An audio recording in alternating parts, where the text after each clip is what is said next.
Tonight, we're exploring the hidden psychology behind the world's most enduring superhero. This is a fascinating topic, but I'll keep my narration calm to ensure you can still drift off to sleep. Thank you to those of you who've been joining us consistently. If you're falling asleep with us tonight, let me know in the comments how many nights in a row you've been here. And if this is your first night, just comment night 1. Now, back to the video. Imagine standing on a rooftop in New York City at 3 in the morning. The city spreads out below you in every direction, a carpet of amber and white light that stretches to the horizon and beyond. The air smells of rain on hot asphalt, of exhaust and river water, and something else underneath it all. Something older, something that belongs to the city itself. The streets below are never fully quiet.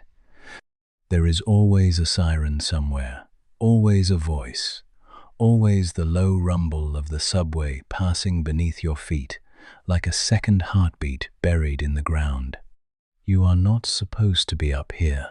The door behind you was locked, but you found a way, the way you always find a way, because finding a way is the only skill you have ever truly trusted. You are alone, which is the state you know best, and you are looking out at 10 million lives happening simultaneously below you. 10 million people who have no idea you exist, who would not recognize your face even if they passed you on the street, and yet for whom you feel a responsibility so heavy, it has reshaped the architecture of your entire life. This is where Spider-Man lives. Not in the comics, not on the screen, not in the merchandise that lines the shelves of every toy store in every country on Earth. He lives in this specific feeling, this particular combination of isolation and obligation, this sense of being completely invisible and completely responsible at the same time. And the question we are going to spend tonight exploring is this: why does that feeling resonate with so many people, across so many generations, across so many cultures, that this one character has refused to die for more than 60 years?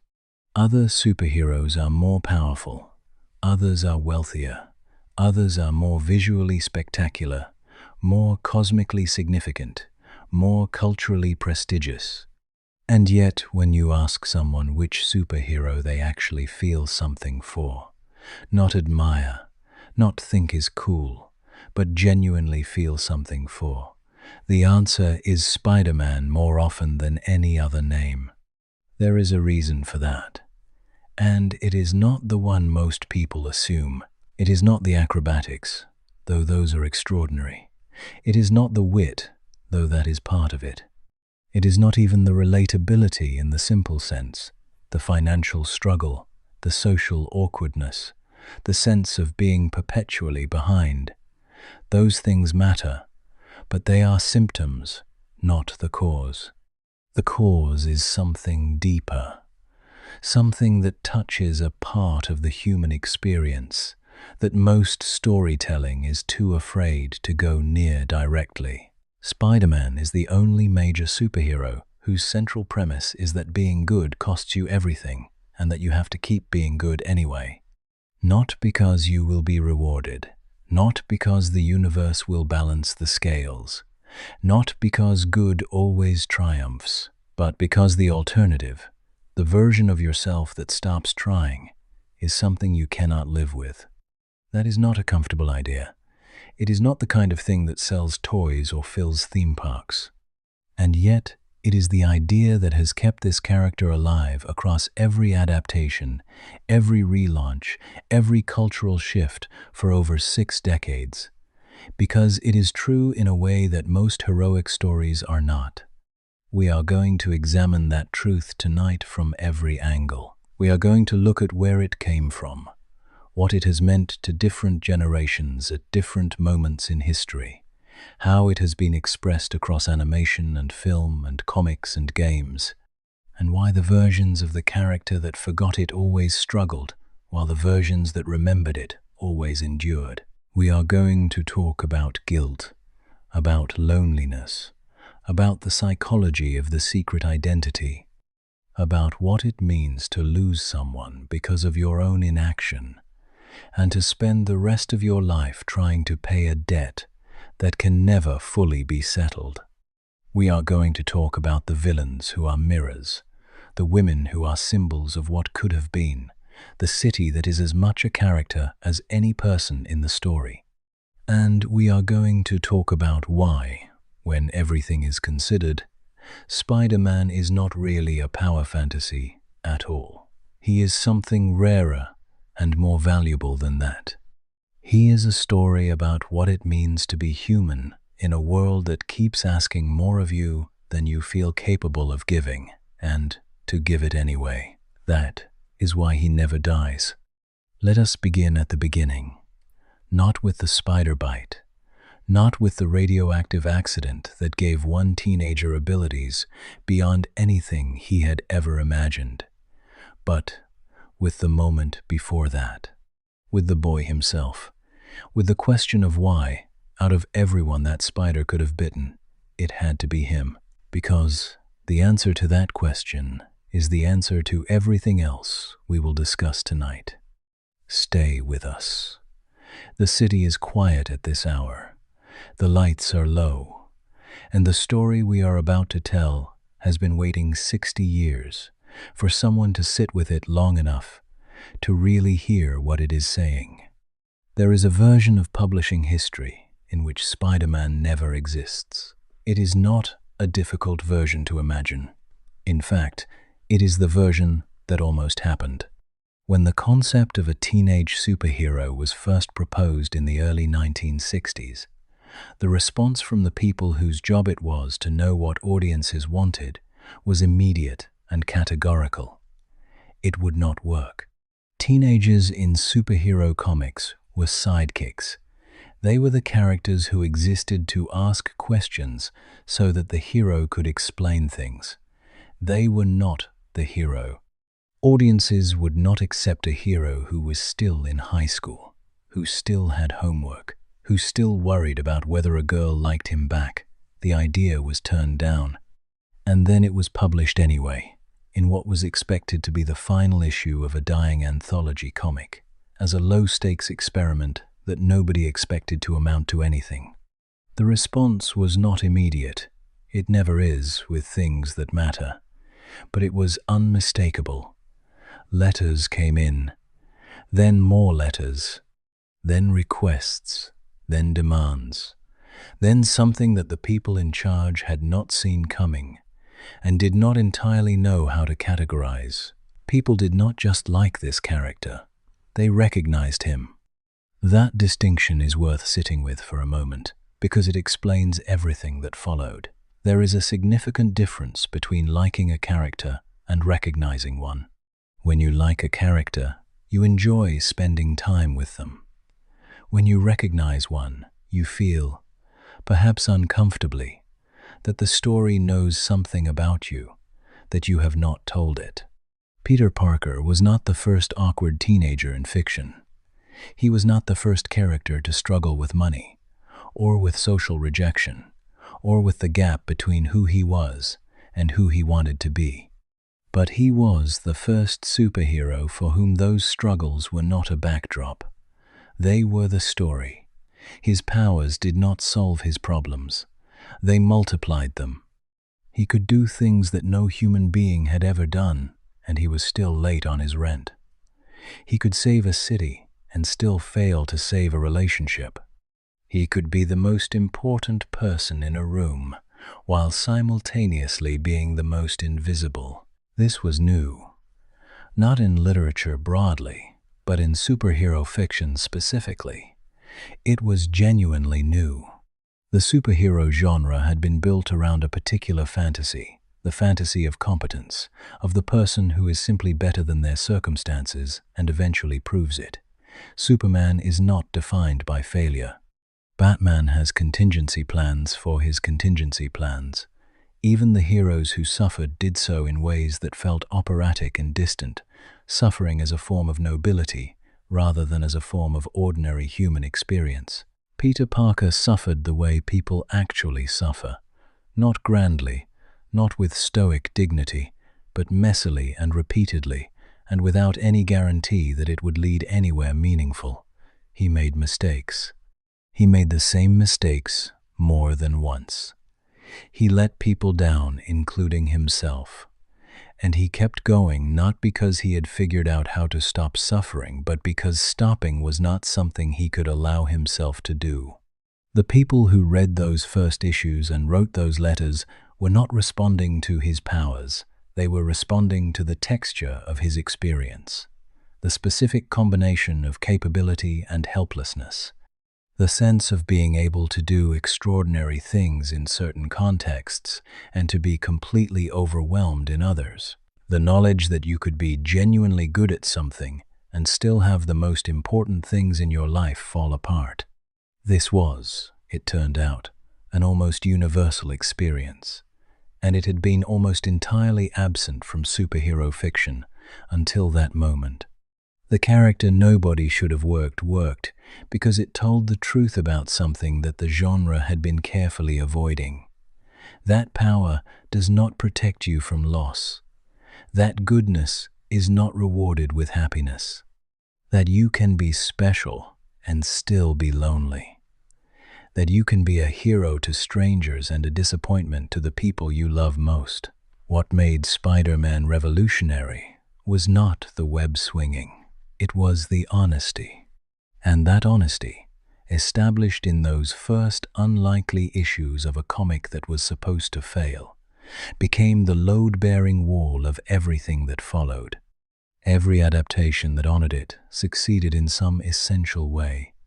Every adaptation that abandoned it in favor of something shinier or safer or more comfortable lost the thread that made the character matter. We will see this pattern again and again over the course of tonight. But to understand why that honesty cuts so deep, we have to understand the specific mechanism at its heart, the psychological engine that drives every Spider-Man story in every medium, across every generation. We have to talk about guilt. Not guilt in the abstract. Not guilt as a narrative device or a character quirk, but guilt in the specific, clinical, relentless sense. The kind that does not diminish with time. The kind that does not respond to reason. The kind that reshapes a person from the inside out and makes certain choices feel not like options, but like obligations. That is where we go next, and it is the darkest and most important part of this story. There is a particular kind of guilt that psychologists distinguish from ordinary remorse. Ordinary remorse is the feeling you get when you do something wrong and wish you had not. It is uncomfortable, sometimes painful, but it is also responsive. You apologize, or you make amends, or time passes, or you understand more fully why you acted as you did, and the feeling softens. It does not disappear entirely, but it becomes manageable. It becomes part of the past rather than a permanent feature of the present. The other kind of guilt is different. It attaches not to something you did, but to something you failed to do, to a moment of inaction whose consequences were catastrophic, to a decision not to get involved, not to use what you had, not to be the person the situation required. And because the harm that followed was caused by the absence of something rather than the presence of it, there is no apology that fits, no amends that reach the root, no passage of time that fully loosens its grip. The harm happened in the space where you were not. This is the specific variety of guilt that lives at the center of Spider-Man, and it is worth examining carefully because the story handles it with a precision and a seriousness that most narrative fiction does not attempt. The foundational moment in Spider-Man's psychology is not the spider bite. It is not the discovery of his powers, or the first time he uses them, or even the first time he puts on a costume. It is a moment of ordinary selfishness, a moment in which a person with the ability to prevent harm chooses not to, for entirely understandable and entirely human reasons. He is tired, or angry, or just not in the mood to be responsible for other people's problems. He has his own life. It is not his job to fix everything. And then the consequences of that choice arrive in the most personal possible form. What the story understands, and what makes it so psychologically precise, is that this kind of guilt cannot be resolved. It can only be carried. There is no version of events in which Peter Parker goes back and makes a different choice. There is no act of heroism sufficient to undo what his inaction caused. The debt is permanent, and so the response to that debt, the life of heroism and sacrifice and perpetual self-denial, is not really a choice in any free sense. It is an obligation that he imposed on himself in the moment he understood what his passivity had cost. This is why Spider-Man's heroism feels different from other heroes.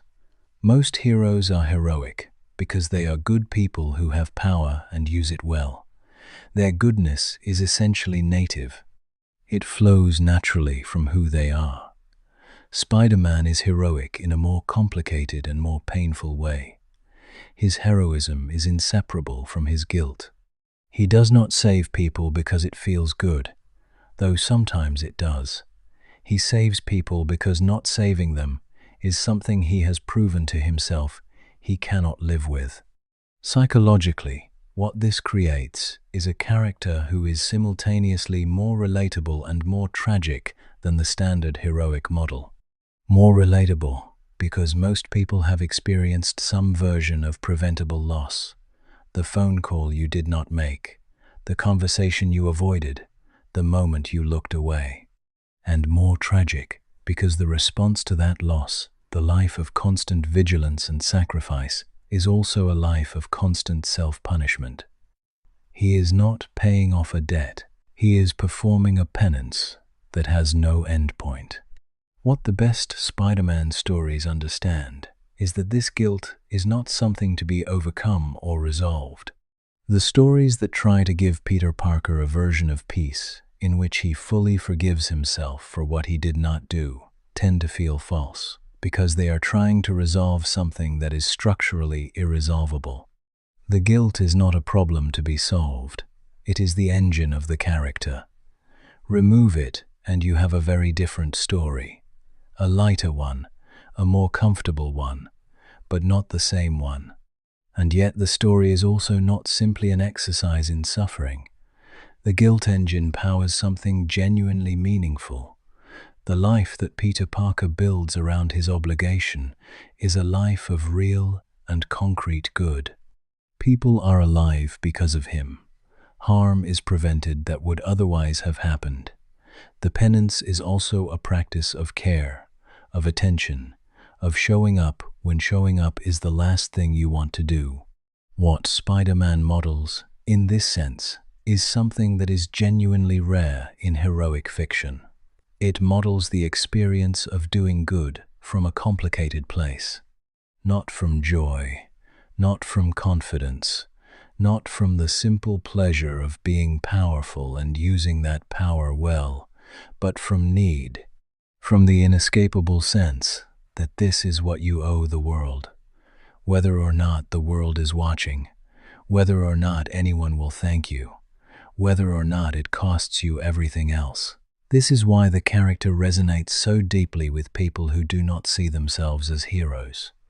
Because most people who try to do good in the world are not doing it from a place of pure joy and simple virtue. Most people who show up for others, who make sacrifices, who carry obligations that were never formally assigned to them, are doing it from somewhere messier and more human than that. From love and guilt and obligation and the memory of what happens when you do not. Spider-Man is the only major superhero who acknowledges that, who builds it into the architecture of the character rather than papering over it with nobility and confidence. That is why the guilt engine matters. Not because guilt is good, but because the honesty about where goodness sometimes comes from is itself a form of grace. And nowhere is that guilt more precisely located than in the figure at its center, the man whose death set the engine running, the man whose absence is the most present thing in every Spider-Man story ever told. We have to talk about Uncle Ben now. Not the myth of him, the psychological reality. Before we get to Uncle Ben, we need to understand something about the mask itself. Because the secret identity is not just a plot device. It is not simply a practical measure to protect Peter Parker's loved ones from retaliation, though it serves that function too. It is a psychological statement about the nature of identity, about the relationship between who we are in private and who we are in public, about what it costs to live in the gap between those two versions of yourself. Most secret identities in superhero fiction operate in one direction. The hero's true self is the powerful one. The civilian identity is the disguise. Bruce Wayne is the mask. Batman is the reality. Clark Kent is the performance. Superman is what was always there underneath. Spider-Man works the other way around. And this reversal is not incidental. It is one of the most psychologically interesting things about the character. Peter Parker is not a disguise. He is not a performance that Spider-Man puts on to blend in. He is the primary self, the original, the one that existed before the spider bite and continues to exist after it. Spider-Man is the thing he becomes when he puts on the mask, when he enters the space where his particular form of power and obligation can be expressed. But when he takes the mask off, Peter Parker is still there, fully there, tired and broke and worried and human. This means that the mask is not hiding the real thing. The mask is making room for a particular kind of action in a world that would not allow it otherwise. It is a space of permission. Inside it, Peter Parker can be Spider-Man. Outside it, he is still just Peter. Still the person who does not have enough money, who says the wrong thing, who loses the people he loves. What this creates psychologically is a character who never gets to leave himself behind. Most power fantasies offer some version of transformation. The moment the cape goes on, the ordinary self is suspended. The limitations, the social anxieties, the financial worries, they fall away, and something cleaner and more capable takes over. This is the fundamental pleasure of the fantasy. Spider-Man does not offer this. Peter Parker is Spider-Man. The mask does not transform him into something other than himself. It just gives him a context in which his particular combination of gifts can be used. When the mask comes off, all the problems are still waiting. Often there are new ones that the mask-wearing created. This is why the secret identity in Spider-Man's stories generates so much dramatic tension in a way that secret identities in other superhero stories do not. For Batman or Superman, the risk of exposure is primarily a tactical one. If people know who they are, enemies can target their loved ones. For Peter Parker, the risk runs deeper, because his two lives are not separate. They are the same life being lived in two different registers, and the pressure that builds at the boundary between them is not just tactical, but psychological. He cannot tell the people he loves the truth about his life. He cannot explain where he has been, why he missed the important thing, why he looks the way he looks. He cannot share the weight he carries. And because he is Peter Parker underneath the mask, rather than some elevated alter ego, the loneliness of that is not a superhero's loneliness.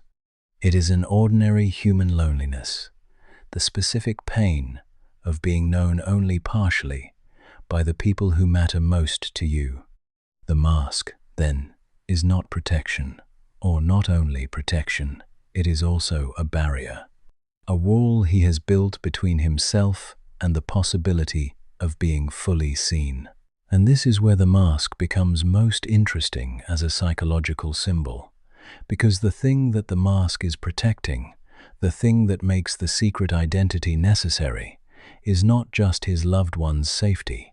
It is the guilt itself, the knowledge of what he failed to do, the weight that drives him out onto the rooftops night after night. If the people who love Peter Parker knew everything, they would know that weight too. They would understand the obligation and the penance and the impossibility of stopping. And understanding it fully would mean sharing it with them, which would mean allowing them into the grief at the center of his life. The mask keeps that grief private. It keeps the obligation personal. It ensures that the cost of what he does is paid by him alone. There is something almost ascetic about this, something that has more in common with religious devotion than with standard heroic adventure. The secret is not just a tactical choice. It is a form of self-imposed solitude at the deepest level, a decision to carry the heaviest thing alone, because sharing it would change what it means. This is one of the reasons that stories in which Peter Parker's secret identity is widely revealed tend to feel fundamentally different in tone and texture. Not just more complicated, but lighter in a way that is also somehow less. Because the weight of the secret is part of the character's weight. Remove it, and something essential dissolves. The mask matters more than the face, not because the face is unimportant, but because the relationship between the two, the negotiation between the private self and the public function, is where the most interesting psychological territory lives. That territory is not a problem to be resolved.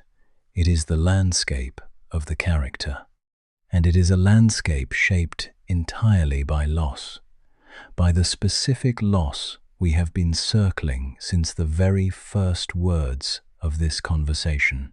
The loss that started everything, that justified the mask, that set the engine running. The man whose absence is, in many ways, the most important presence in the entire Spider-Man mythology. We go there now. There are certain losses in fiction that function differently from others. Most fictional losses serve the story in the moment they occur. They raise the emotional stakes, they motivate the protagonist, they shift the direction of the plot, and then, gradually, they recede. The character mourns, and then recovers, and then the loss becomes part of their history rather than their present. This is how grief works in most stories, because it is how most people prefer to think about grief, as something that happens, is processed, and eventually resolves into something livable. Uncle Ben does not work this way. Uncle Ben is not a loss that resolves. He is a loss that constitutes. The distinction is important. Most things that happen to characters shape them from the outside, are events that alter the trajectory of a personality that pre-existed them. What happened with Uncle Ben did something different. It did not alter Peter Parker. It created Spider-Man. The person who emerged from that loss, carrying that specific guilt, making that specific set of choices, is not the same person who existed before it. He is a new configuration, a self built around an absence. This is why Uncle Ben cannot be brought back in any meaningful sense, though the temptation to do so has been resisted across dozens of adaptations for 6 decades. It is not sentiment that keeps him dead. It is structural necessity. If Uncle Ben returns, the wound closes. If the wound closes, the guilt resolves. If the guilt resolves, the engine stops. And if the engine stops, you no longer have Spider-Man. You have someone else entirely, someone less interesting, someone who chose this life rather than being shaped by it. The permanence of the loss is the permanence of the character. But what makes Uncle Ben psychologically distinctive as a figure is not just his absence. It is the specific nature of what he represented before that absence. He was not simply a kind man who loved Peter. He was a model of something, a living demonstration of the principle that would become Peter's defining obligation after his death. He was, in the story's terms, the embodiment of responsibility freely chosen, of goodness that asks for nothing in return. The cruelest irony at the heart of the Spider-Man origin is not that Peter failed to prevent the death of a loved one. It is that the loved one whose death he failed to prevent was the person who had been trying to teach him exactly the lesson his failure demonstrated. The principle that power creates obligation, that capability is not the same as freedom, that what you can do shapes what you must do. This was not something Peter learned from his uncle's death. It was something he was in the process of being taught when that death interrupted the lesson permanently. He did not fail to save a stranger. He failed to apply what his uncle was teaching him to a situation where that application would have mattered. And then his uncle died, partly as a consequence of that failure, before the lesson was complete, before Peter could tell him that he understood, before any of the ordinary closures that follow an ordinary education were possible. What he is left with is not a memory of wisdom received and integrated. It is a memory of wisdom interrupted, of a relationship that ended in the middle of something important, of a conversation that can never be finished because one half of it is gone. This is a specifically painful form of loss, and it is one that many people recognize. The person who died before you could tell them something important. The relationship that ended before it was finished.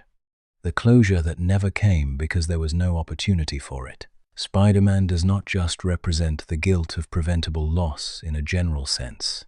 He represents something more specific, the way that unfinished grief becomes a permanent companion, a voice in the background of every decision, a presence that shapes the future, precisely because it cannot be resolved in the past.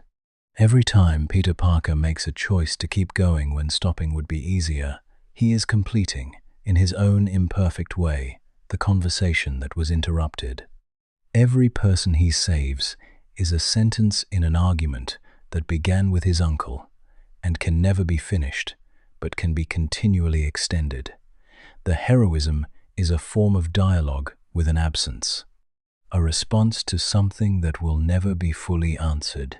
This is why Uncle Ben, who appears in relatively little screen time across 60 years of adaptations, is the most important character in the Spider-Man mythology. Not because of who he was, but because of what the space he left behind contains. That space is where Peter Parker lives. That space is where Spider-Man was born. And it is that space, that permanent wound, that never heals and is never meant to heal, that connects the character to the city he protects. Because New York, the specific New York of Spider-Man, is also a place of permanent wounds and unfinished conversations, a place that is defined as much by its absences as by its presence. That is where we go next, into the city itself, into the rooftops and the streets, and the particular relationship between a hero and his home that makes Spider-Man geographically irreplaceable in a way that almost no other superhero is. Spider-Man does not work in a suburb. This sounds like an obvious statement, almost too obvious to be worth making. But the more you examine it, the more it reveals. Because the relationship between Spider-Man and New York City is not simply a matter of setting. It is not that the stories happen to take place in New York, the way some stories happen to take place in a forest or a desert. The city is not a backdrop. It is a participant. It is, in a very real sense, the other main character. To understand why, you have to think about what New York represents in the American cultural imagination, and what it has always represented even before a teenage photographer started swinging between its towers. New York is the city of anonymity. This is its paradox and its power. It is the most densely populated place in the country, the place where more people live in closer proximity to each other than anywhere else. And yet it is also the place where it is most possible, perhaps most likely, to be completely invisible. You can live in New York for years and have neighbors you have never spoken to, co-workers you know nothing about, strangers you see every single day, whose names you will never learn. The city is full of people who are entirely unknown to the millions surrounding them. This is not a failure of the city. It is a feature. New York draws people who need that particular form of freedom. The freedom to be unobserved, to exist without being known, to move through the world without the social obligations that smaller places impose. It draws people who are running towards something, and people who are running away from something, and people who simply need room to be whoever they are without explanation. Spiderman is all of these people simultaneously. He swings through this city of 10 million strangers and is himself a stranger to all of them.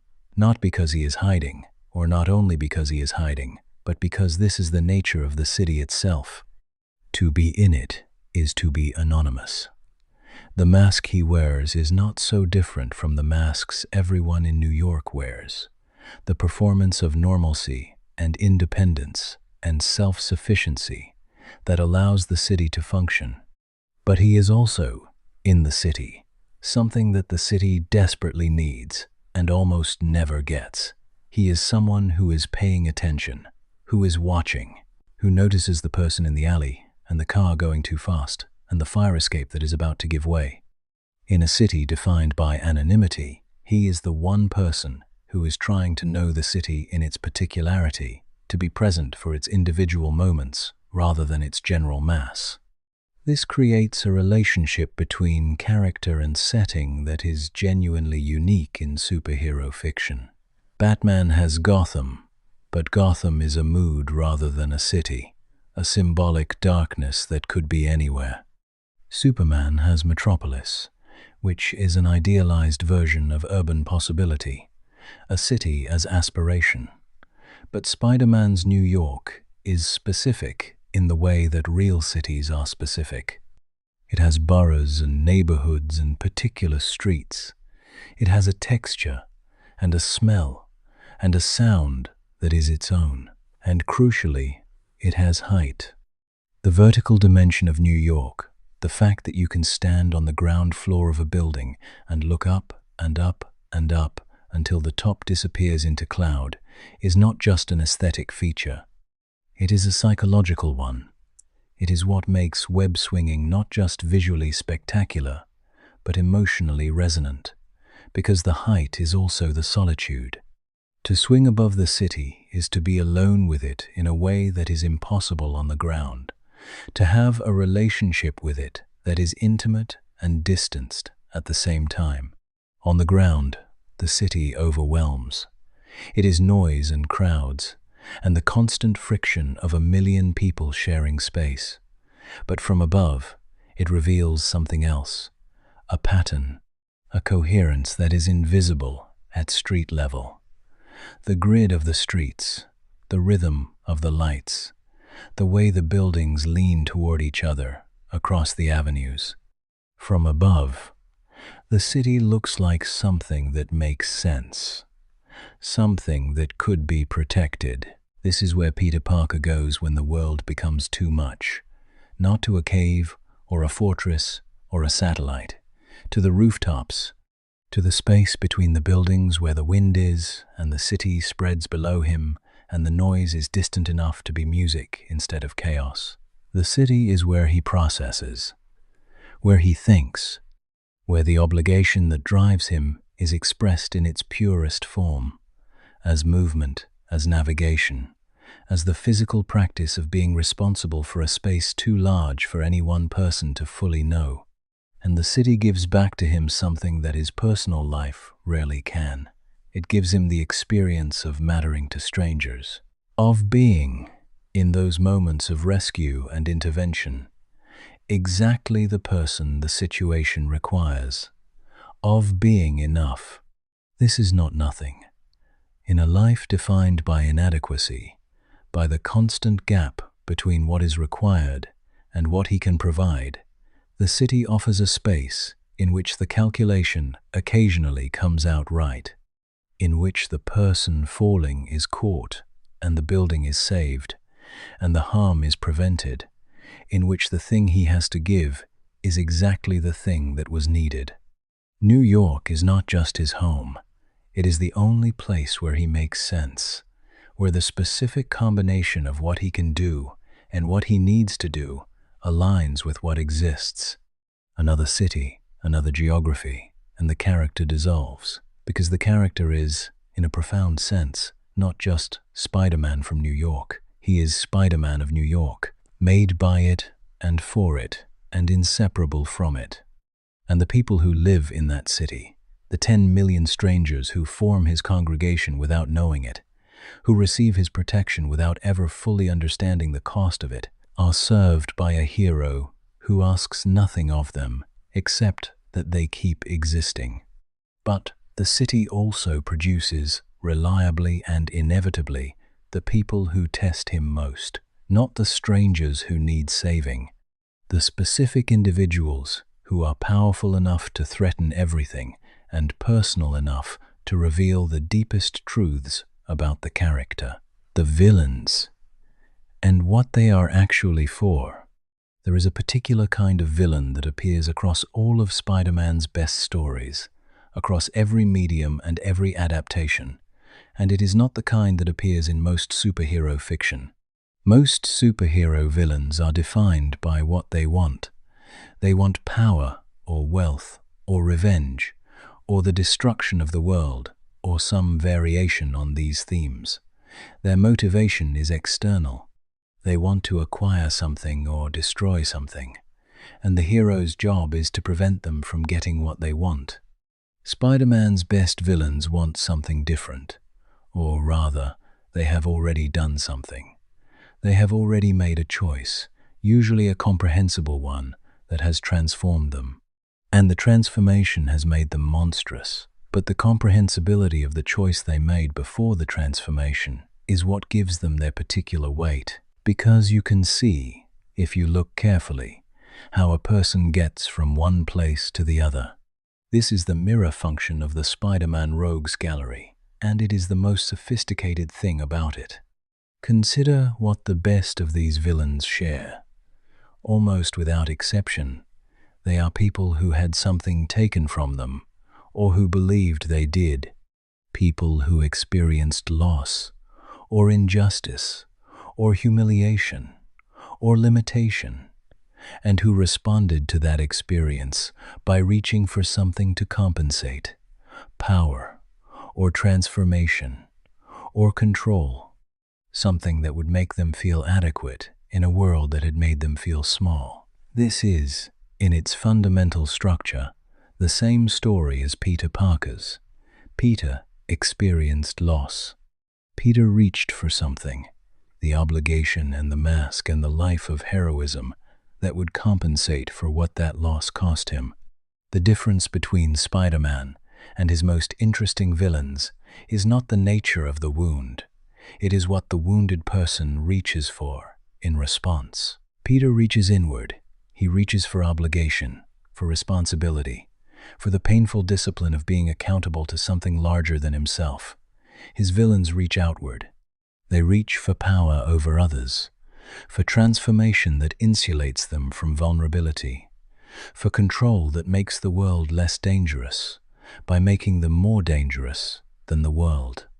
This means that every major Spider-Man villain is, in some sense, a version of Peter Parker who made a different choice, who was standing at the same crossroads and turned a different way. And this gives the confrontations between Spider-Man and his enemies a psychological depth that pure good versus evil conflicts cannot reach, because he is not fighting someone simply different from him. He is fighting someone who is a version of him, a self he could have been, if his wound had pushed him outward instead of inward. Think about what this means for the experience of watching those confrontations. Every fight between Spider-Man and one of his great enemies is not just a physical contest.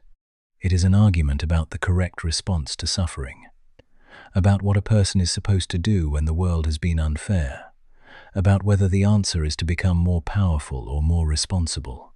And the argument is not abstract, because both sides of it are embodied in people we understand, people whose pain we can follow even when we cannot follow their choices. This is what makes Spider-Man's Rogues Gallery so enduring and so distinctive. Not the visual design of the characters, which is often genuinely extraordinary, not the power levels or the threat they represent, but the fact that in each major villain there is a comprehensible human being who made a wrong turn somewhere, and that the wrong turn was not incomprehensible.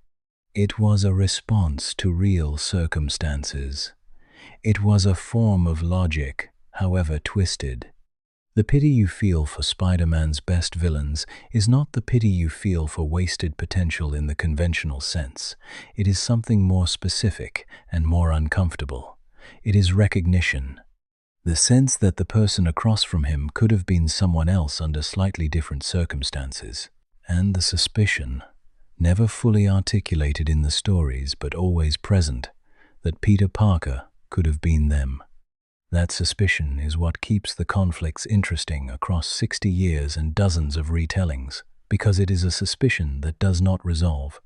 It does not resolve because the choice between the two responses to suffering, the inward and the outward, the responsible and the controlling, is not a choice that gets made once and then stays made. It is a choice that has to be remade continuously, in every situation, under every new pressure.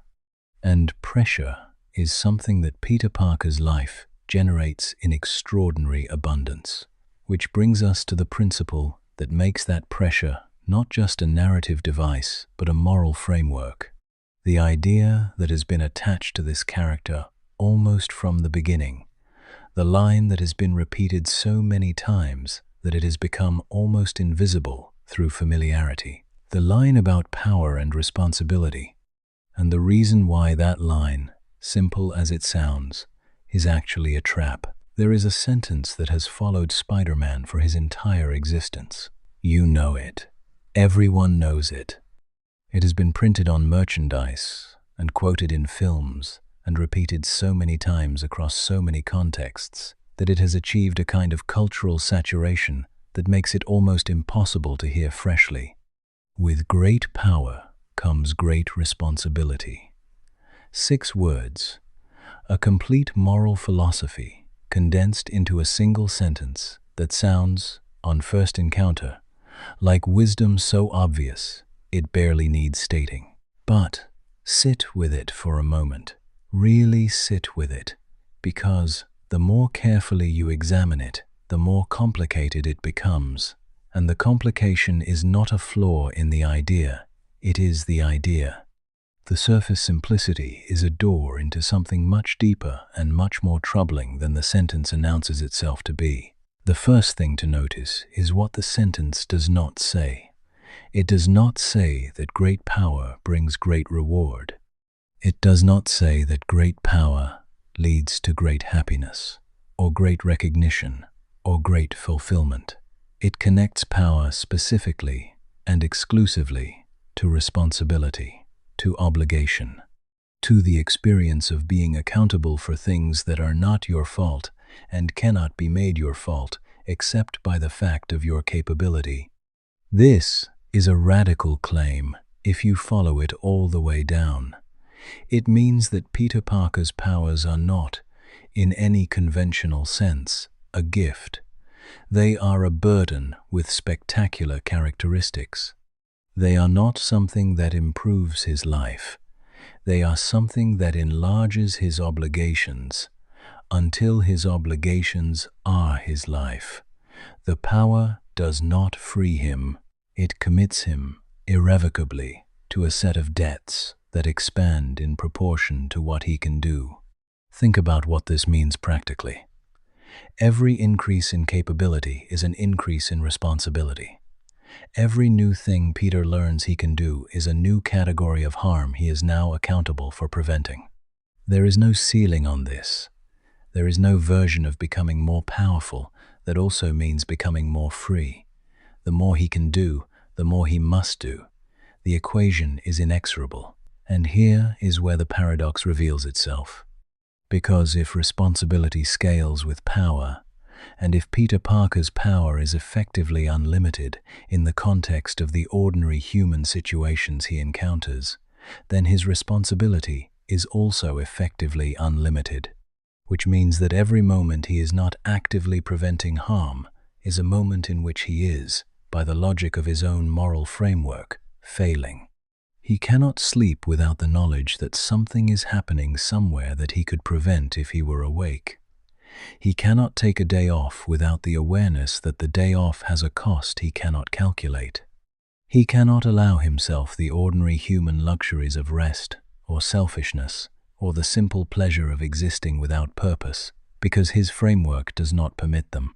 The principle that defines him is also the principle that makes his life, strictly followed, a form of endless self-punishment. This is the trap inside the wisdom. The sentence is true. Power does create responsibility, and the refusal to acknowledge that is one of the most reliable paths to becoming a villain, as we discussed in the previous chapter.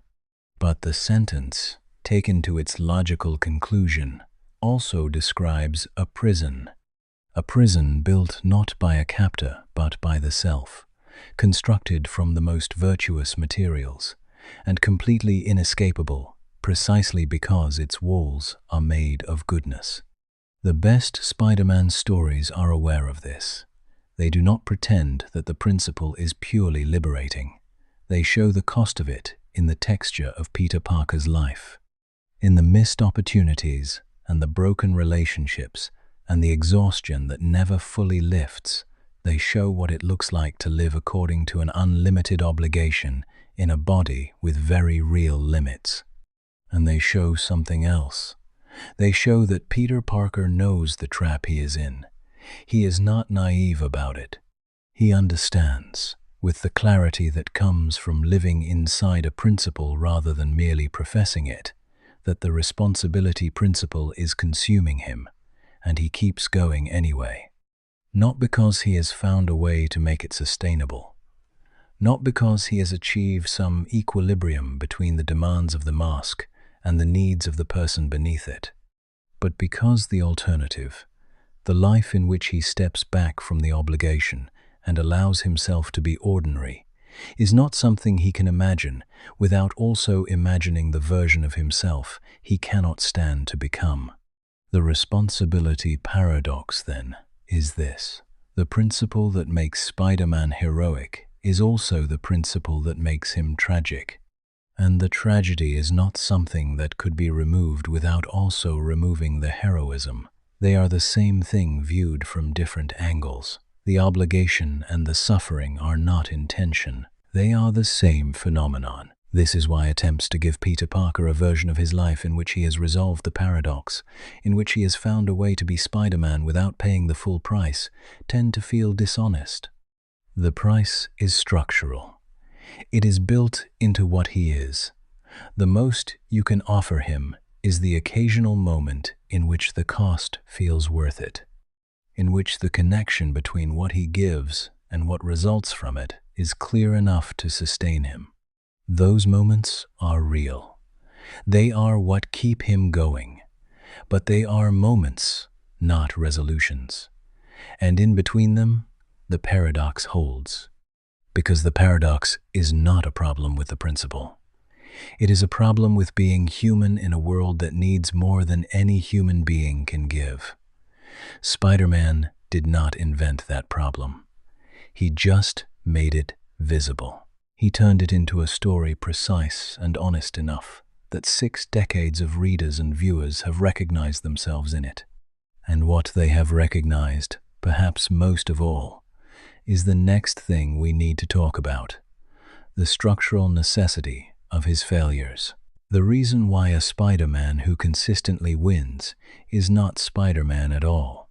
There is a rule in Spider-Man storytelling that operates so consistently across so many versions of the character that it has the quality of a law, not a rule that writers consciously impose, though some do impose it consciously, but a principle that emerges from the character's own logic, a gravitational field that pulls every story in a particular direction no matter where it begins.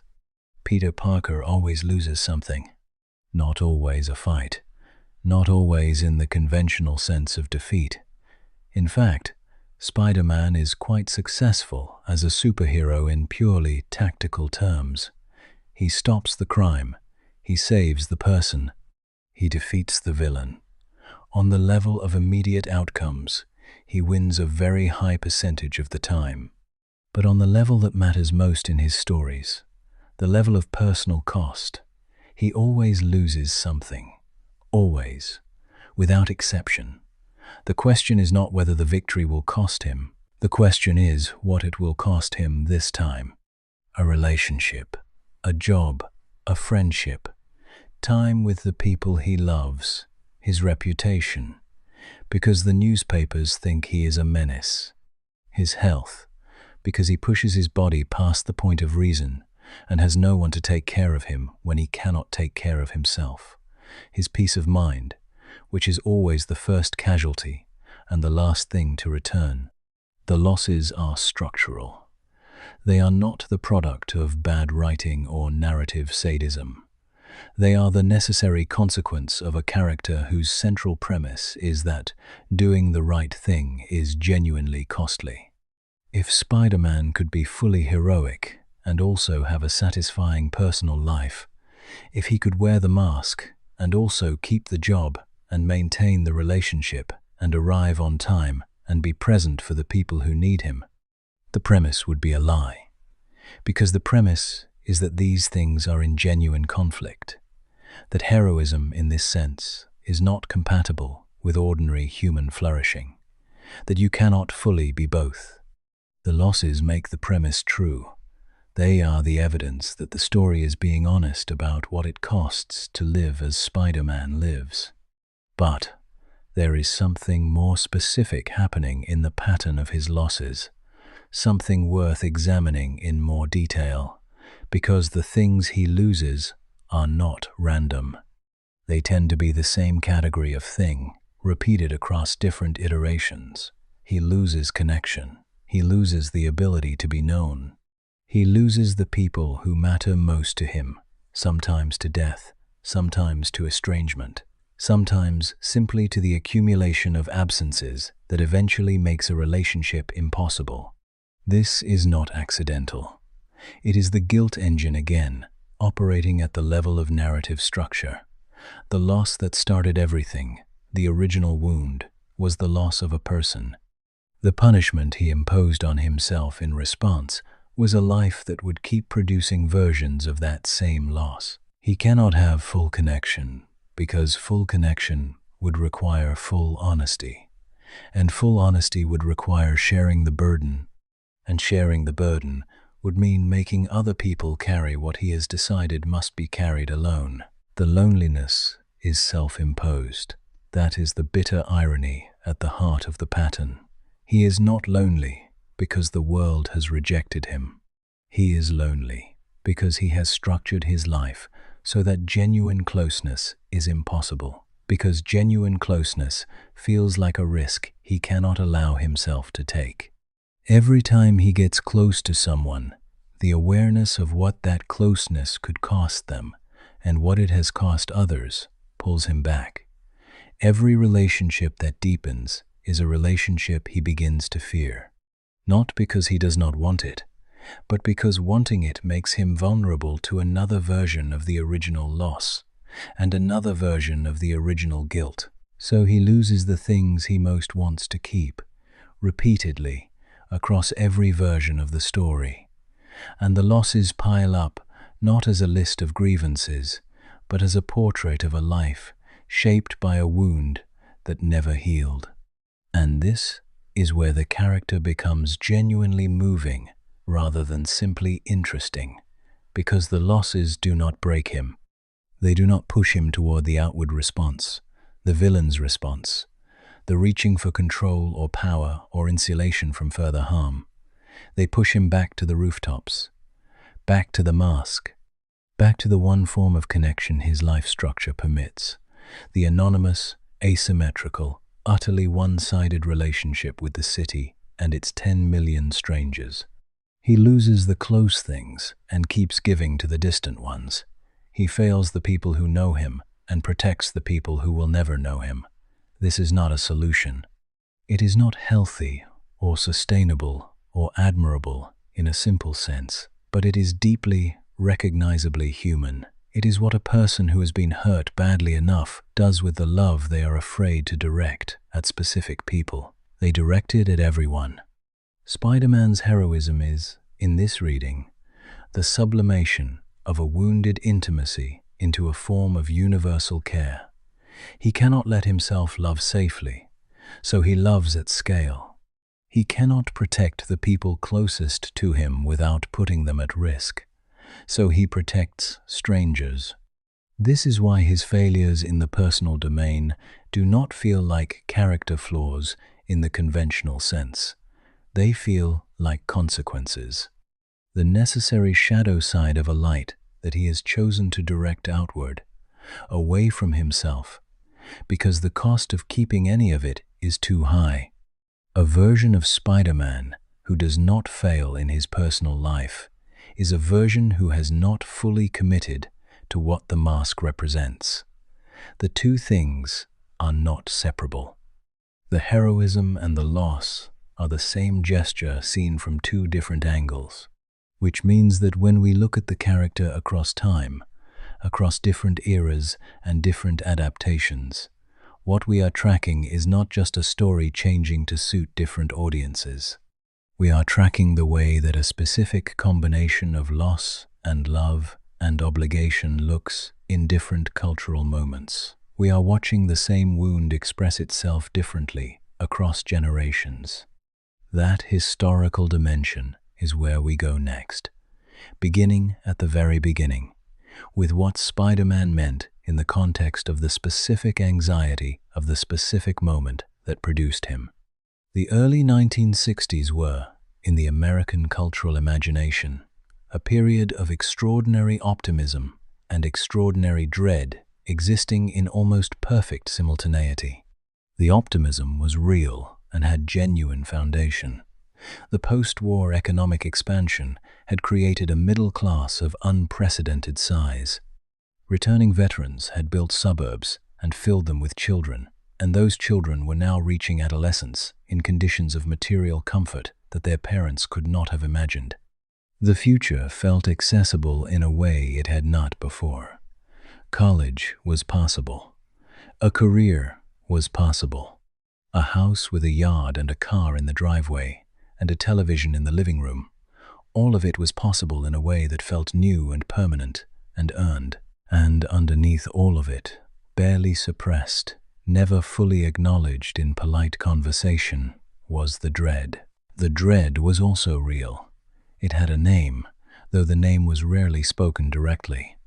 It lived in the knowledge that somewhere, in silos beneath the prairie and submarines beneath the ocean, there were weapons capable of ending everything in a matter of hours. That the prosperity and the future and the suburb with the yard were all conditional on a set of decisions made by people in rooms that ordinary citizens would never enter, and that those decisions could go wrong at any moment, with consequences too large to contemplate. This was the specific quality of Cold War anxiety. It was not the anxiety of poverty or political oppression or the immediate threat of violence. It was the anxiety of abundance shadowed by annihilation, of a life that felt full and meaningful and worth having, precisely at the moment when the possibility of its total destruction felt most present. Into this specific cultural atmosphere came a teenage boy with anxiety. Not metaphorical anxiety, actual, specific, daily anxiety of the kind that post-war prosperity was supposed to have eliminated. Peter Parker worried about money. He worried about his grades. He worried about being accepted, about fitting in, about the gap between his inner life and his social presentation. He worried, in short, about exactly the things that the optimistic narrative of the early 1960s said young Americans were no longer supposed to have to worry about. His anxiety was a form of honesty about what the optimistic narrative was leaving out. Because the other side of the post-war prosperity story, the side that was not showing up in the advertisements or the political speeches, was the experience of the young people who did not fit the template, who were too smart, or too strange, or too poor, or too different to find themselves reflected in the gleaming surfaces of the new consumer culture, who were experiencing the supposed golden age as a kind of social exile, surrounded by abundance they could not quite access and norms they could not quite meet. Peter Parker was for these young people, and there were more of them than the culture had acknowledged. His anxiety was recognizable to readers who had been told their anxiety was inappropriate, was a failure of gratitude for the prosperity they had been given. He was the character who showed up in the gap between what the culture promised and what the culture actually delivered, and said, "I know, I feel it too. The world is extraordinary and terrifying at the same time, and knowing it should be better does not make it feel better." The radioactive spider that gave him his powers was itself a product of the specific anxieties of the moment. Radiation was the era's shorthand for the dangerous potential of the new. The atomic age had introduced the possibility that invisible forces of enormous power existed in the world, that science had unlocked something it did not fully understand, that the boundary between beneficial and catastrophic was thinner than it appeared. The spider bite that gives a teenager superpowers is the optimistic face of the same anxiety that produced the bomb. The same force, the same incomprehensibility, the same sense that something world-altering has been released and nobody fully controls what happens next. Peter Parker, bitten by a radioactive spider, gaining powers he did not ask for and cannot fully understand, and then being immediately confronted with the question of what he is supposed to do with them, is a perfect metaphor for the situation of his generation. They had inherited an extraordinarily powerful world. They had not built it. They did not fully understand it.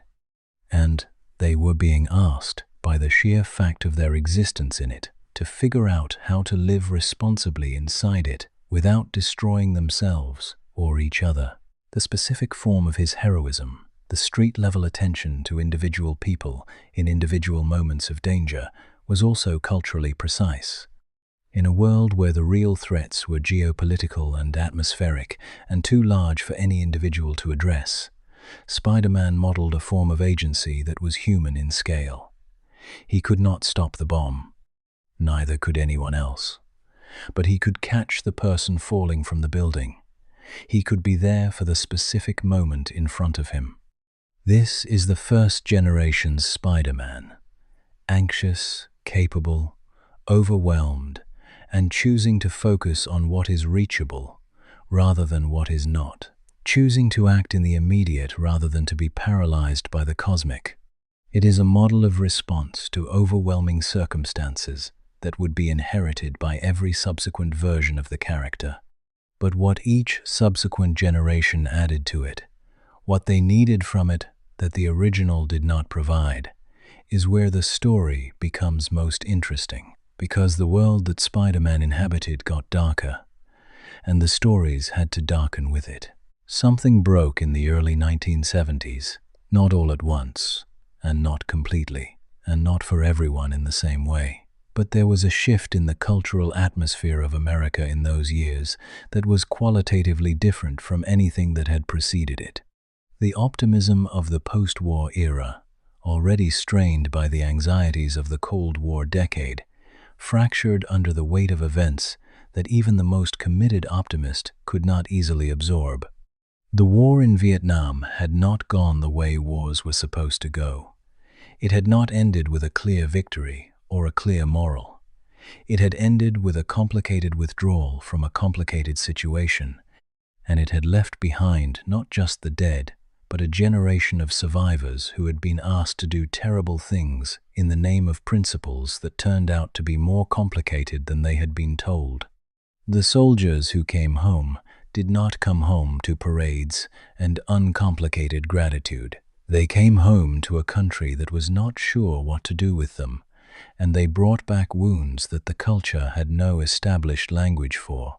Then the president resigned, not in disgrace for the ordinary corruptions of power, but for something more specifically disorienting, for getting caught being exactly what many people had suspected powerful people of being all along. The revelation was not that the powerful were corrupt. The revelation was that they had always known this and had chosen to look away, and that the machinery of the state had been specifically designed to make looking away easier. Trust in institutions did not just decline in this period. It collapsed in a way that had a specific quality, not the cynical disillusionment of people who had never believed, but the specific grief of people who had believed and discovered that their belief had been exploited. And into this atmosphere, Spider-Man's stories changed. They had to. A character whose emotional honesty was his defining quality could not maintain the relatively bright register of the early comics in a world where the brightness felt false. The stories darkened not as an artistic choice made in isolation, but as a response to the world the readers were actually living in. The shift is most dramatically marked by a single moment in the comics of the early 1970s, a moment involving a character named Gwen Stacy. Gwen had been the most significant relationship in Peter Parker's life to that point. The person closest to a future for him, closest to the possibility that his life might include real happiness alongside the obligation.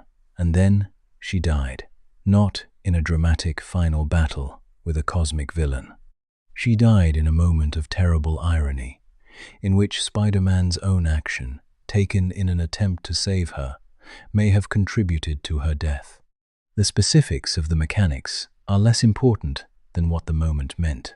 What it meant was that the stories were no longer operating under the assumption that heroism protects the people you love. It meant that good intentions and real power and genuine effort were not sufficient to prevent the worst outcomes. It meant that the world of these stories was now a place where the hero could do everything right and still fail in the most devastating possible way. This was new, and it registered with readers as true in a way that the previous decade's stories, for all their emotional honesty about anxiety and inadequacy, had not quite been. It felt true to the experience of living in a world where Vietnam had happened, and Watergate had happened, and the institutions had lied, and the leaders had failed, and the future felt less like a promise than like a question.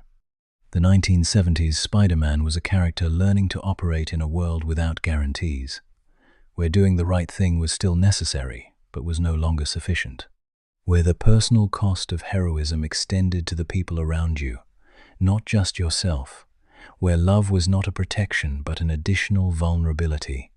And then the 1980s arrived, with their own particular texture of darkness, more specific, and in some ways more insidious than the political disillusionment of the previous decade.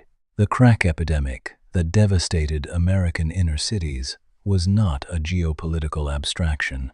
It was a ground-level catastrophe that happened in real neighborhoods to real people, and it happened in the city that Spider-Man protected. The city that his stories had always used as a shorthand for ordinary urban humanity, for the 10 million strangers whose safety was his obligation. The stories of this period engaged with this darkness directly, sometimes awkwardly, sometimes with real power, but consistently. They showed a version of New York that was genuinely dangerous, genuinely broken in specific and recognizable ways, and they showed a Spider-Man who was trying to operate in that reality without being crushed by it. What this period produced was a version of the character who was no longer primarily about anxiety in the abstract. He was about a specific kind of moral persistence, about the decision to keep showing up in a world that kept demonstrating that showing up was not enough, about heroism not as a guarantee of good outcomes, but as a practice maintained in the absence of guarantees. This is a more mature and in some ways more demanding version of the character than the one the 1960s produced. It asks more of the reader. It offers fewer comforts. But it also resonates more deeply with the experience of living in a world that does not reward virtue automatically, where good people suffer and bad outcomes happen, and the only honest response is to keep trying anyway. The darkness that entered Spider-Man's world in these decades was not a corruption of the character. It was a deepening. The original anxiety found its adult form. The teenager's worry about fitting in became the adult's grief about a world that does not hold together the way it was supposed to. But darkness, sustained without variation, becomes its own kind of dishonesty. And the 1990s would discover this in spectacular and excessive fashion. If the 1970s broke something and the 1980s lived in the rubble, the 1990s did something different. The 1990s tried to rebuild, but with the wrong materials, in too many directions simultaneously, with a volume and an excess that reflected its own cultural moment in ways that were mostly not intentional. The 1990s were, in retrospect, a decade of enormous cultural confusion about identity, not just political identity or racial identity, though those were live and contested in specific ways, but identity in a more fundamental sense. Who are we now? What do we believe? What does it mean to be the thing we are? The Cold War had ended, which meant the organizing opposition of the previous 40 years had dissolved. The enemy that had defined American identity in negative terms, the thing we were not, was gone. And its absence left a vacuum that the culture struggled to fill. What remained was a kind of hyperactivity, an acceleration of everything that had no particular direction. More of everything, because more was available, and the question of what specifically to want had not yet been answered. Spider-Man's comics of this period reflected this perfectly, though not always consciously. The stories became more complicated, more convoluted, more excessive in every dimension. More characters, more crossovers, more alternate timelines, more costumes, more versions.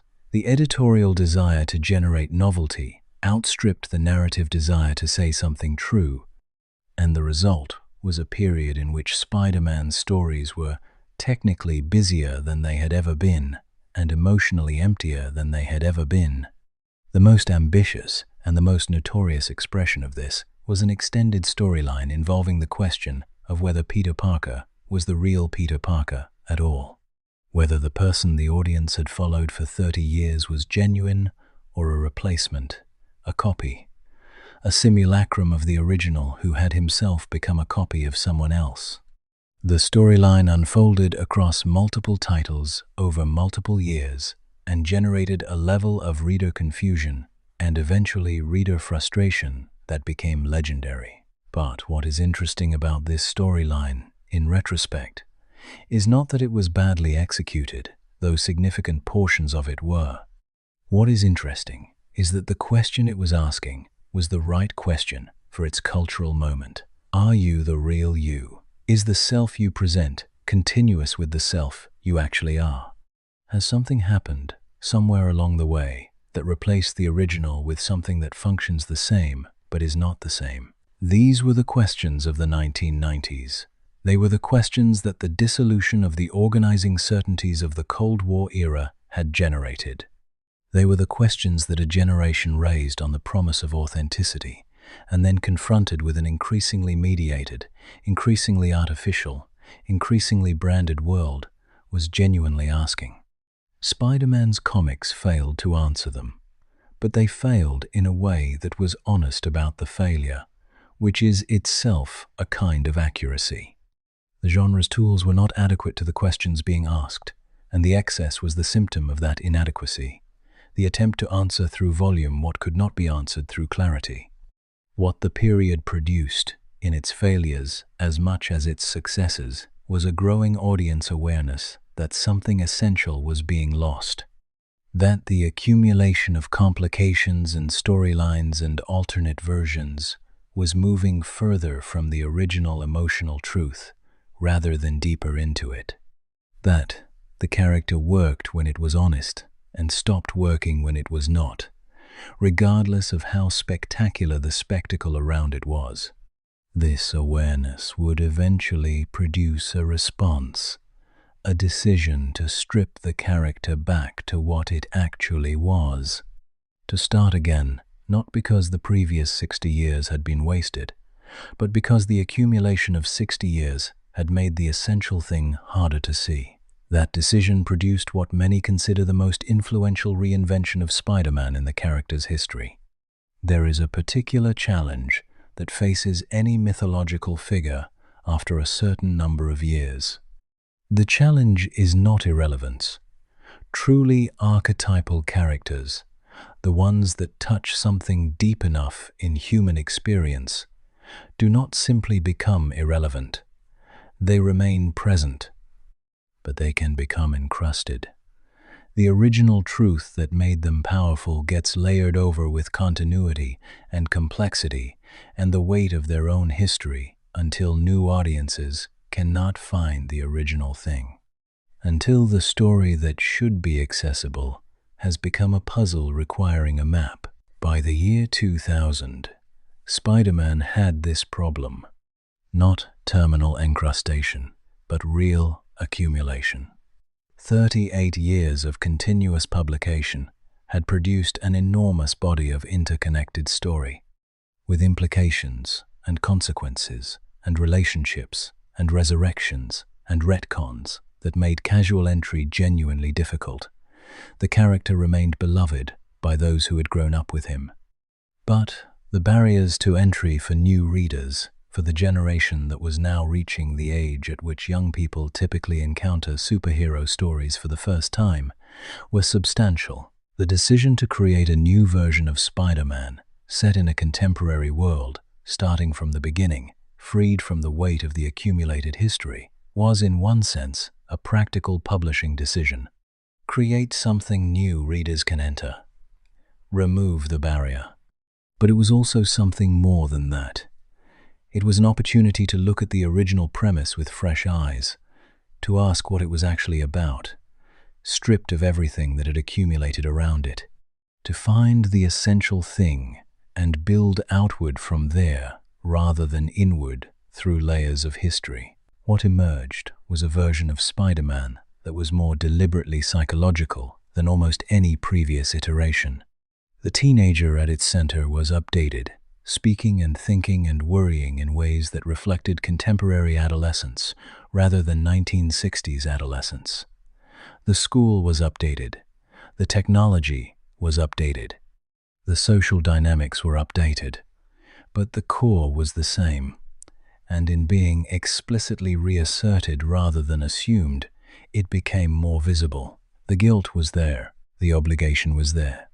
The mask and the secret and the cost and the loss were all there. But because they were being articulated fresh, without the buffer of familiarity, they landed with a sharpness that the original stories had not consistently maintained. What this version also did, more deliberately than any predecessor, was slow down. It spent more time in the experience of being Peter Parker than in the experience of being Spider-Man. It was interested in what it cost, psychologically and practically, to be this specific kind of person in this specific kind of world. It was interested in the texture of the ordinary life that the heroism was eating. This was not incidental. It reflected a generational shift in what readers were looking for from the character. The new generation was not primarily interested in spectacle. They were not looking for the experience of vicarious power that superhero comics had traditionally sold. They were looking for something that felt emotionally true, that reflected the specific quality of their experience.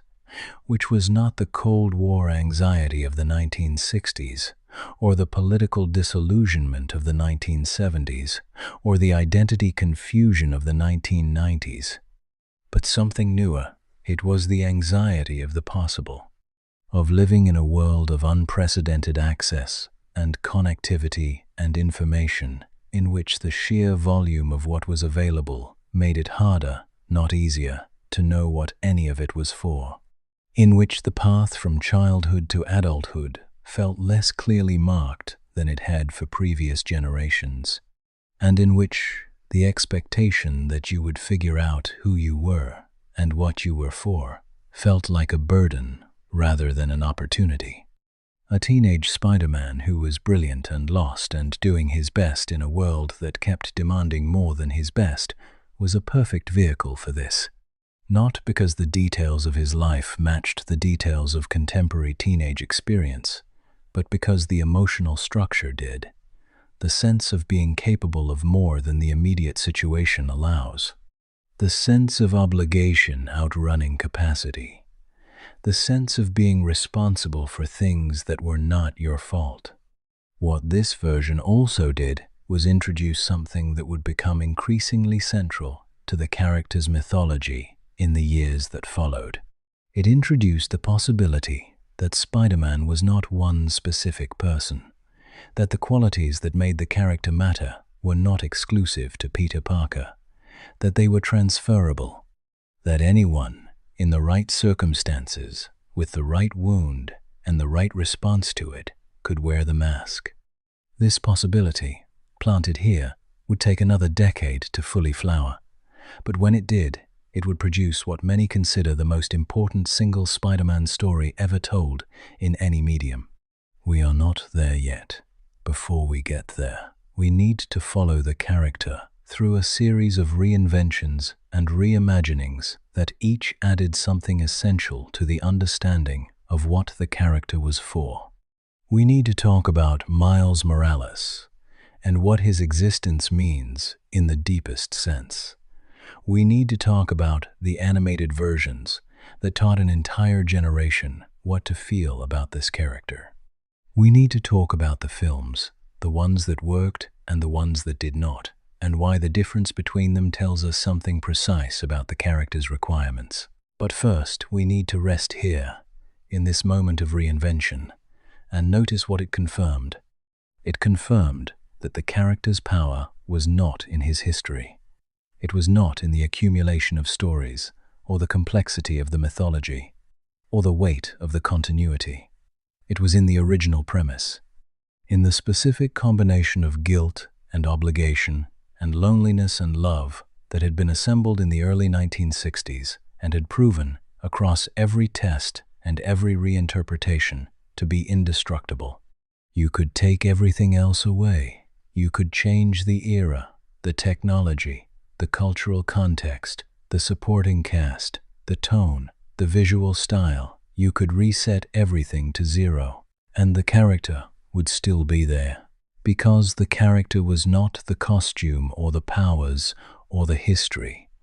The character was the premise, the wound and the response to it, the guilt engine and the mask. That is what endures. That is what every generation finds when they strip away the accumulation and look for what is underneath. That is why Spider-Man never dies. There is a conversation that happens every time a beloved character is reimagined with a different face, a different background, a different set of cultural coordinates than the original. The conversation tends to collapse quickly into two opposing positions that are both, in their own ways, missing the point. One position says that the change is purely cosmetic, that swapping the ethnicity or the background of a character does not change the story in any meaningful way, that good stories are universal. And universality means the details do not matter. The other position says that the change is everything, that representation is its own justification, that seeing yourself reflected in a story is valuable in and of itself regardless of the quality of the story doing the reflecting. Both of these positions are inadequate. And Miles Morales, the character who became Spider-Man in the Ultimate Universe in 2011, is the clearest possible demonstration of why. Miles works, not because he is different from Peter Parker, not despite being similar to Peter Parker, but because he is the same story told in a different context, and the difference in context reveals things about the story that the original context had made invisible. Let us start with what Miles shares with Peter. He is a teenager. He is academically capable in ways that set him apart from his immediate social environment.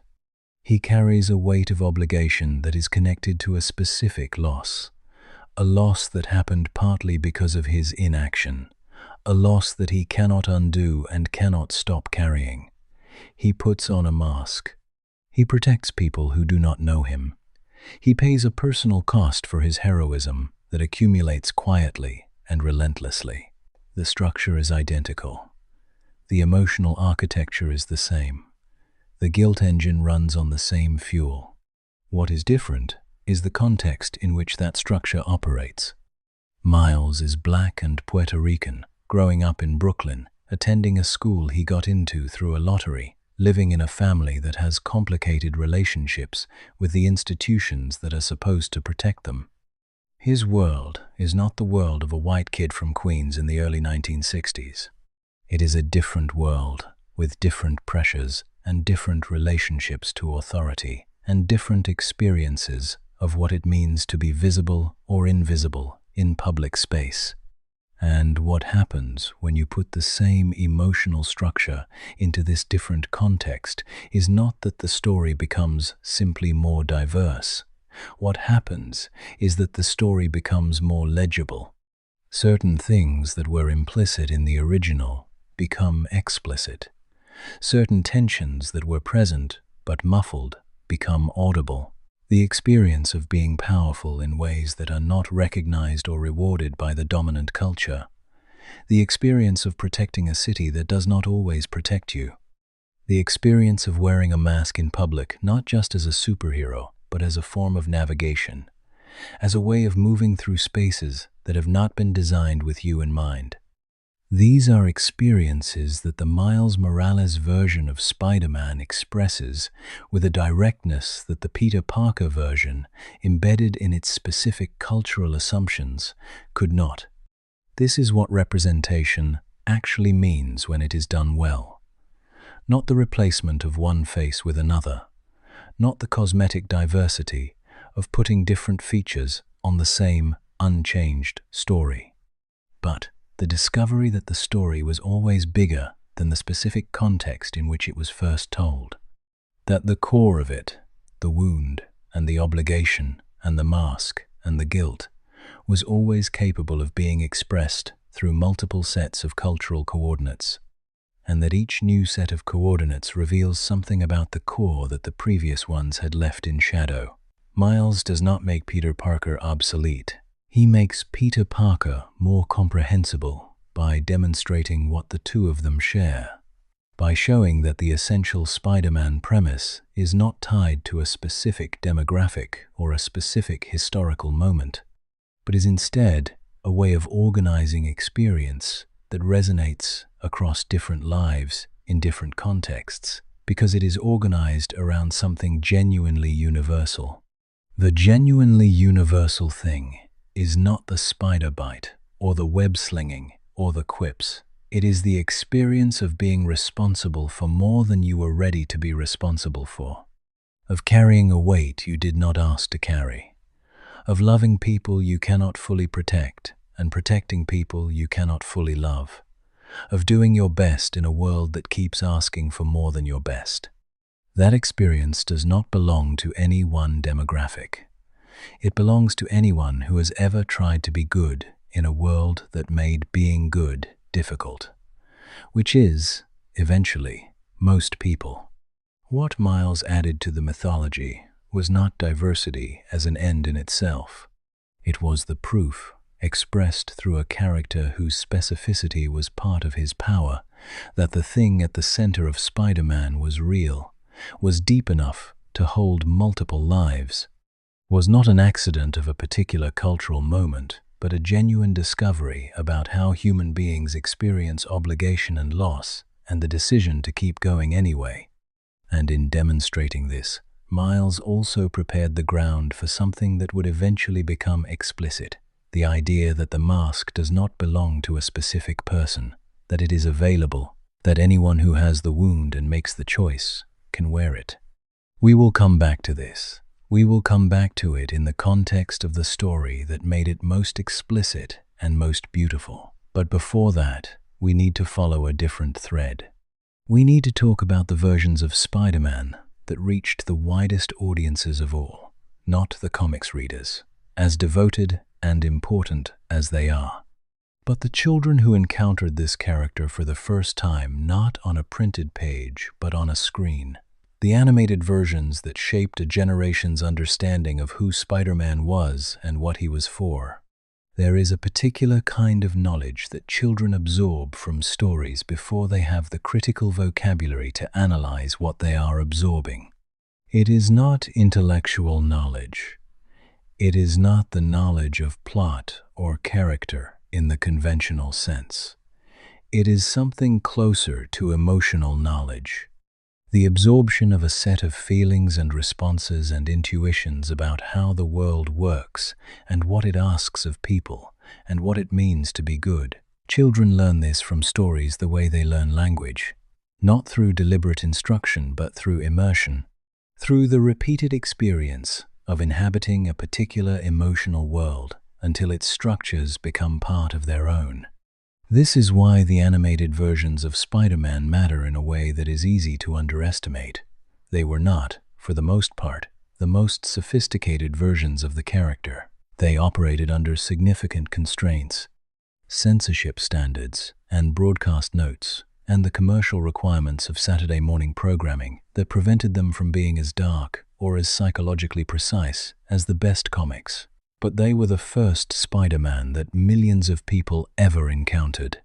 And the emotional knowledge they imparted shaped how those people would relate to every subsequent version of the character for the rest of their lives. The animated series of the 1990s, which aired for 5 seasons and reached an enormous audience of children and young teenagers, was in many respects a product of its constraints. It could not kill characters. It could not show blood. It could not deal with certain topics directly. And yet within those constraints, it did something that the preceding decade's comic books, for all their narrative freedom, had struggled to do consistently. It made you feel the weight, not the full weight, not the adult weight of what the character actually carries, but a version of it that was calibrated for its audience, that gave children their first experience of a hero for whom heroism was genuinely costly, who missed things because of his obligations, who was misunderstood by the people he was trying to protect, who had a life outside the mask that was in constant tension with the life inside it. This was not typical of superhero animation at the time. Most superhero cartoons of the period presented heroism as primarily exhilarating. The hero fought, the hero won, the hero quipped, and then the credits rolled. The personal cost was either absent or superficial, a brief moment of doubt quickly resolved by the next action sequence. Spider-Man's animated version kept returning to the cost, kept showing the missed dates and the damaged relationships and the exhaustion, kept making the viewer aware that the person in the red and blue costume had a life that the costume was consuming. For children watching this, something was being communicated that was more honest than most entertainment aimed at them managed to be. The message was not stated directly. It was absorbed through the accumulation of episodes, through the pattern that became visible over time. The message was that doing the right thing is not free, that being good costs something real, and that the cost does not go away with time but must be paid again and again, in different currencies, in different situations, without the guarantee of reward. This is a complicated message to give children, and yet the response to it measured in the emotional attachment that generation retained for the character decades later, suggests that children were not only capable of receiving it, but were hungry for it. That the honesty about cost was not discouraging, but in some way clarifying. That it gave them something to trust about the story, because the story was not pretending that goodness is easy. The spectacular Spider-Man, which aired for 2 seasons in the late 2000s, took this foundation and built something more ambitious on it. It was, in the estimation of many fans and critics, the most faithful animated adaptation of the character's essential qualities ever produced.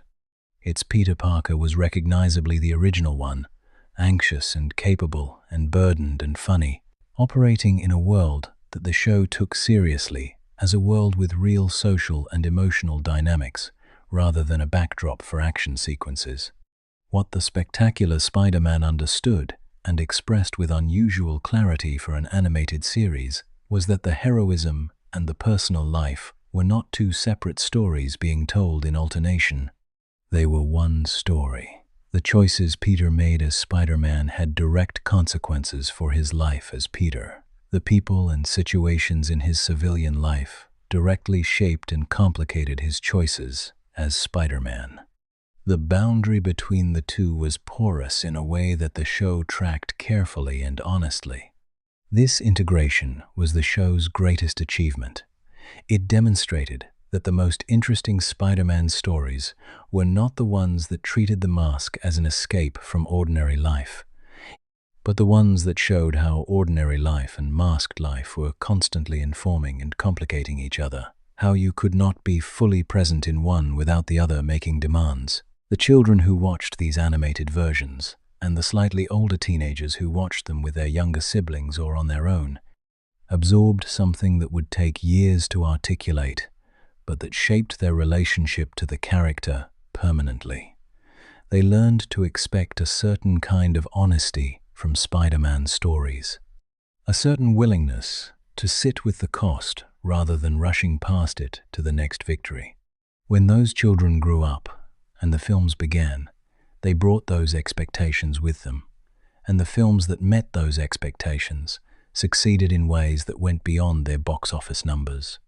The films that didn't met a more complicated reception, not just disappointment, but a specific sense of betrayal, the feeling that something essential had been promised and not delivered. That dynamic, the promise and its fulfillment or failure, is what we examine next, beginning with the director who understood the character's essential requirements most completely, and what he built from that understanding. Sam Raimi made superhero films that embarrassed some people, not in a catastrophic way. Not in the way of films that are simply bad, that fail on technical or narrative grounds. The Raimi Spider-Man films are not bad films. They are, in several respects, remarkable films.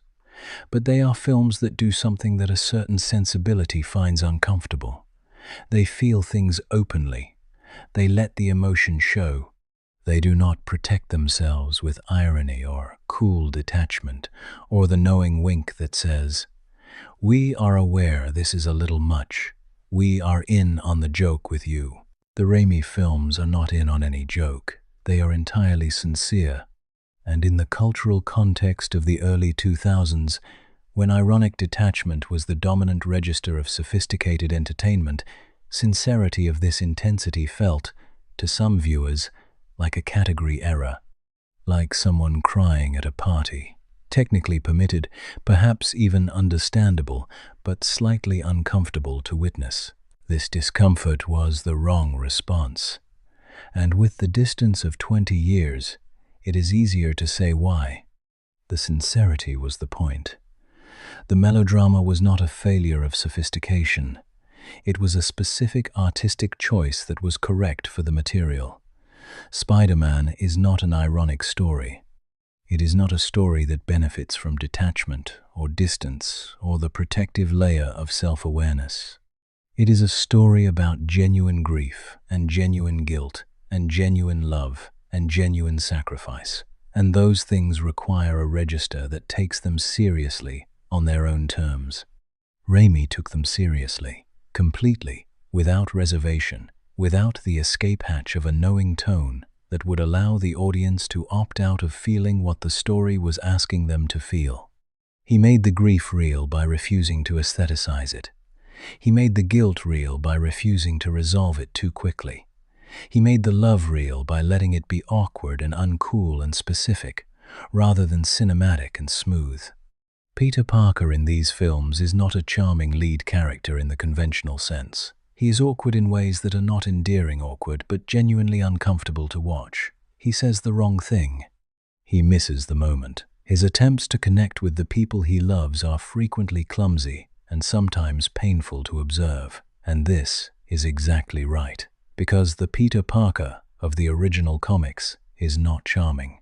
He is trying hard, with the specific gracelessness of someone who has more interior life than social fluency. The films also understood something about the villains that was rare in superhero cinema at the time. They understood the mirror function.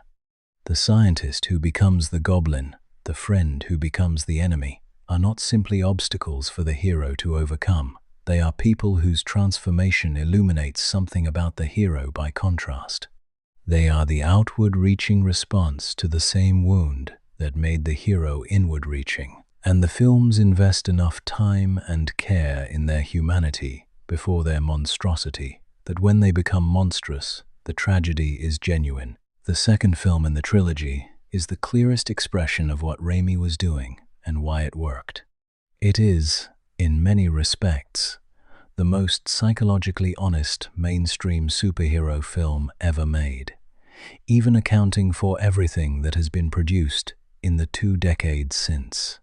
Its central question is not, can Spider-Man defeat the villain? Its central question is much harder and much more interesting. What happens when doing the right thing requires giving up everything you actually want? Peter Parker in that film tries to stop. He tries to make the calculation that most ordinary people would make, the calculation that his own life and his own happiness have some claim on him, that the obligation is not literally unlimited, that he is allowed to want things for himself. And the film watches this attempt with compassion and without judgment, because it is a reasonable attempt, and most people in his situation would make it. And then it shows, with precise and somewhat merciless honesty, why he cannot sustain it. Not because the world punishes him for trying, not because some external force compels him back into the mask, but because of the internal logic of who he is and what he has already decided about himself. Because the version of Peter Parker who is not Spider-Man turns out to be not quite Peter Parker, the absence of the obligation leaves something missing that he cannot ignore. This is the deepest thing the Raimi films understood about the character, that the heroism is not a burden imposed on an unwilling host. It is, at some level, constitutive. It is part of what Peter Parker is. And the attempt to remove it does not liberate him. It makes him less himself. The sincerity and the melodrama that made some viewers uncomfortable were the correct response to this understanding. You cannot tell this story at a cool distance. You cannot let the audience opt out of feeling it. You have to make them sit inside it long enough to understand what it costs and why it is chosen anyway. That is what Raimi did. And whatever its imperfections, the trilogy endures as the most emotionally truthful major cinematic expression of what Spider-Man actually is, which makes what followed all the more instructive. Because what followed was a set of films that had access to the same character, the same premise, the same emotional architecture, and produced something much thinner. And understanding why they failed is understanding something essential about what the character requires. There is a specific kind of failure that is in some ways more instructive than outright incompetence. Outright incompetence is easy to diagnose. The craft is insufficient. The execution is poor. The basic requirements of storytelling are not met. You can point to the problems specifically, and they are clear. The more instructive failure is the one in which the craft is present and the execution is competent, and the basic requirements are met, and yet something essential is missing. In which you can watch the film and identify each individual element as functional and yet feel, with persistent certainty, that it is not working. Not failing, exactly, but not the thing it was supposed to be. The amazing Spider-Man films, released between 2012 and 2014, are this kind of failure. They are not incompetent. They are well produced. The actors are talented. The action sequences are technically proficient. The visual presentation is polished, and yet they consistently fail to produce the specific emotional response that Spider-Man's stories are supposed to produce. The question of why is worth examining carefully, because the answer illuminates something important about what the character requires. The first and most fundamental problem is with the guilt, or rather, with the handling of it. The original wound, the moment of inaction, and its catastrophic consequence, is present in these films. It happens. The story acknowledges it, but it does not settle into the character the way it needs to. It does not become the engine that drives everything forward. Instead, it is treated more like a plot point, something that happened in the backstory and explains certain behavioral tendencies rather than the living psychological force that it needs to be. This matters because the guilt is not supposed to be a backstory element.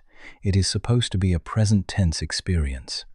It is supposed to be the thing that Peter Parker wakes up with every morning and goes to sleep with every night. It is supposed to be felt by the audience, not as an explanation for who he is, but as a condition he lives inside.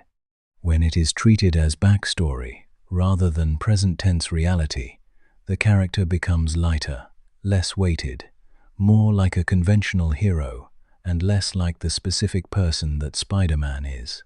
The second problem is related. The films are interested in making Peter Parker likable in a way that works against the character's essential qualities. The Peter Parker of the source material is not conventionally likable. He is recognizable, which is different. You understand him, you sympathize with him, but he is awkward and sometimes annoying and frequently makes things worse through his attempts to make them better. He is human in the messy, imperfect sense, rather than the charming, slightly quirky, but fundamentally appealing sense. The version in these films is charming. The actor is charismatic in a way that works against the character's fundamental social isolation. The quips come easily rather than defensively. The awkwardness is performed rather than genuine, and this shifts the character from someone you recognize into someone you watch, from a mirror into a screen.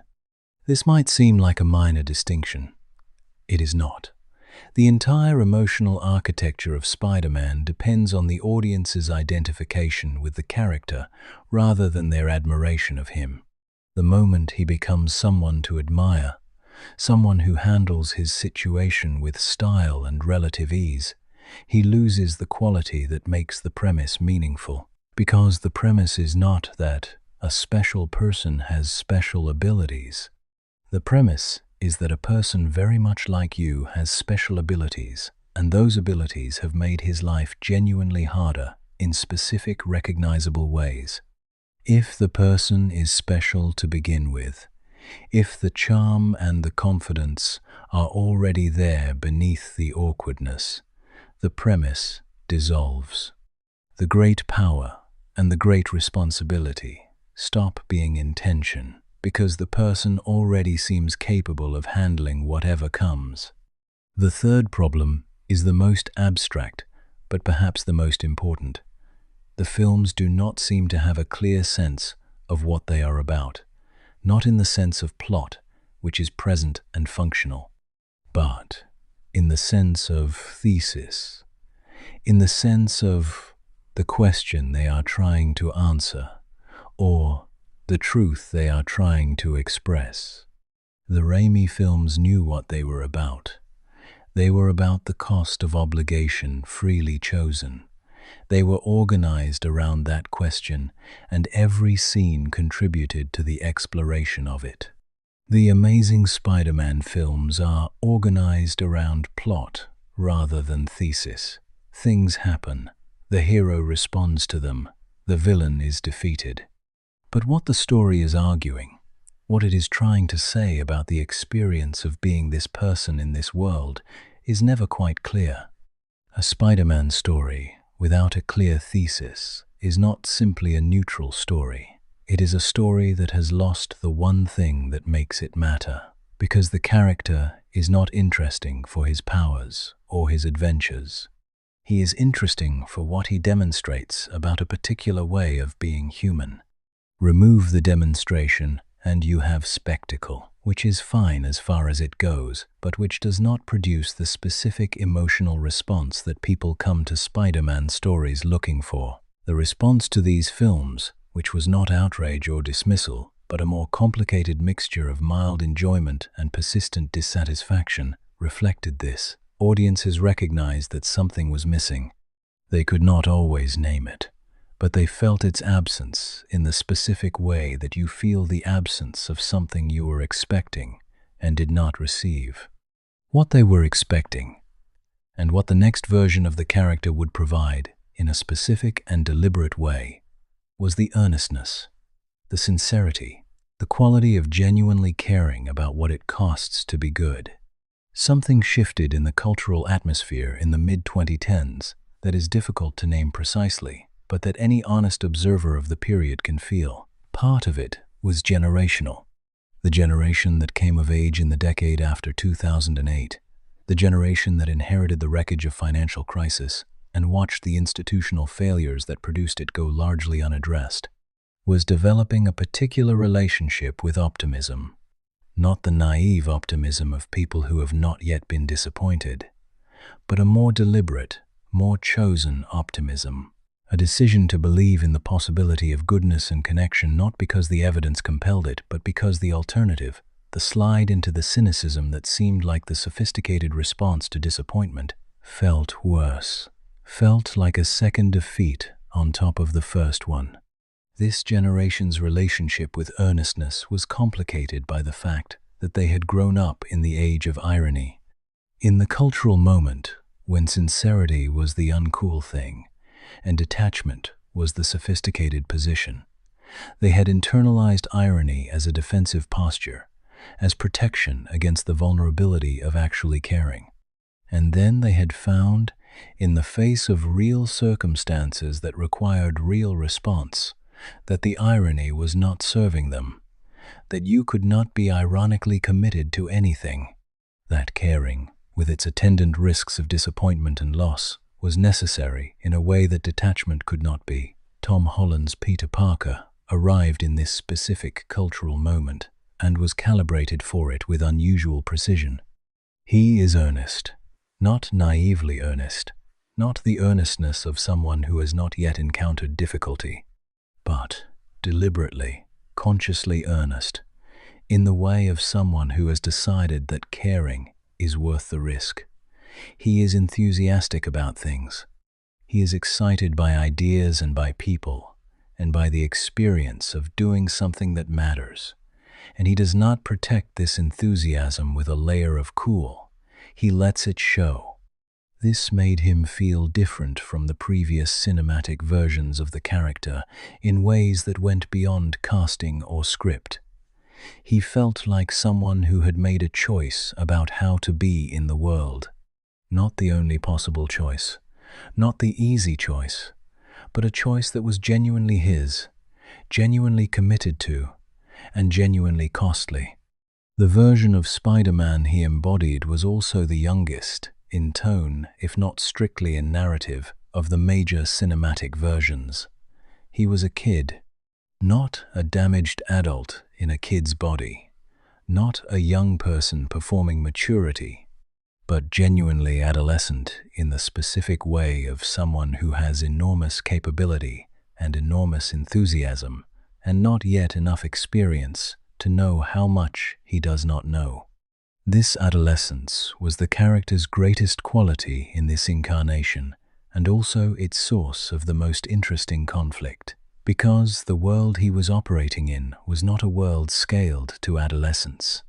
It was an adult world, full of adult consequences and adult powers and adult threats, and the collision between his genuine youthfulness and the adult weight of the situations he kept finding himself in produced something that the previous cinematic versions had not quite managed.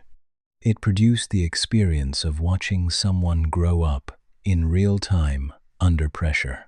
The arc of Holland's Peter Parker across the films he appeared in was, at its core, a coming-of-age story. A story about the specific process by which a young person who wants to be good discovers what being good actually requires. Not the abstract principle which he grasped early, but the practice.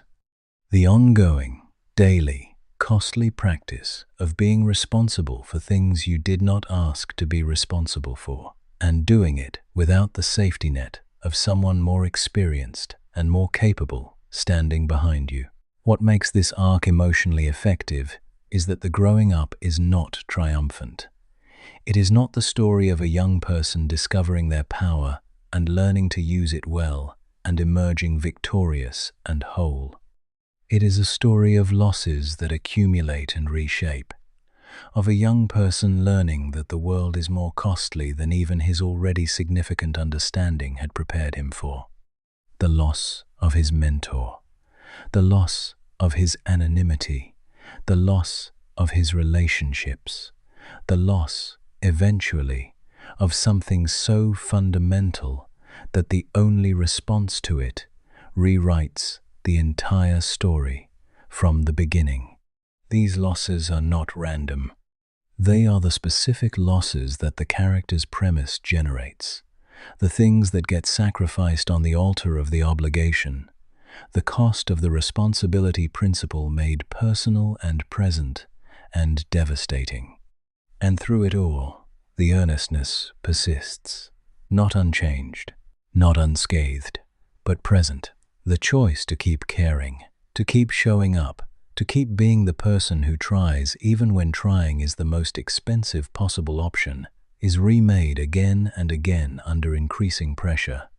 This is the right Spider-Man for this cultural moment, for a generation that has chosen optimism as an act of will rather than an expression of innocence, for people who know the cost of caring and have decided to pay it anyway.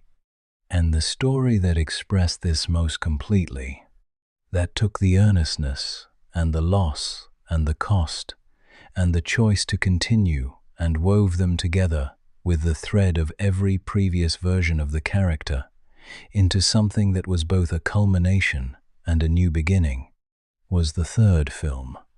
The one that asked what happens when you have lost everything and must decide who to be in the aftermath. There is a specific kind of grief that the Spider-Man mythology had been circling for 60 years without quite arriving at directly.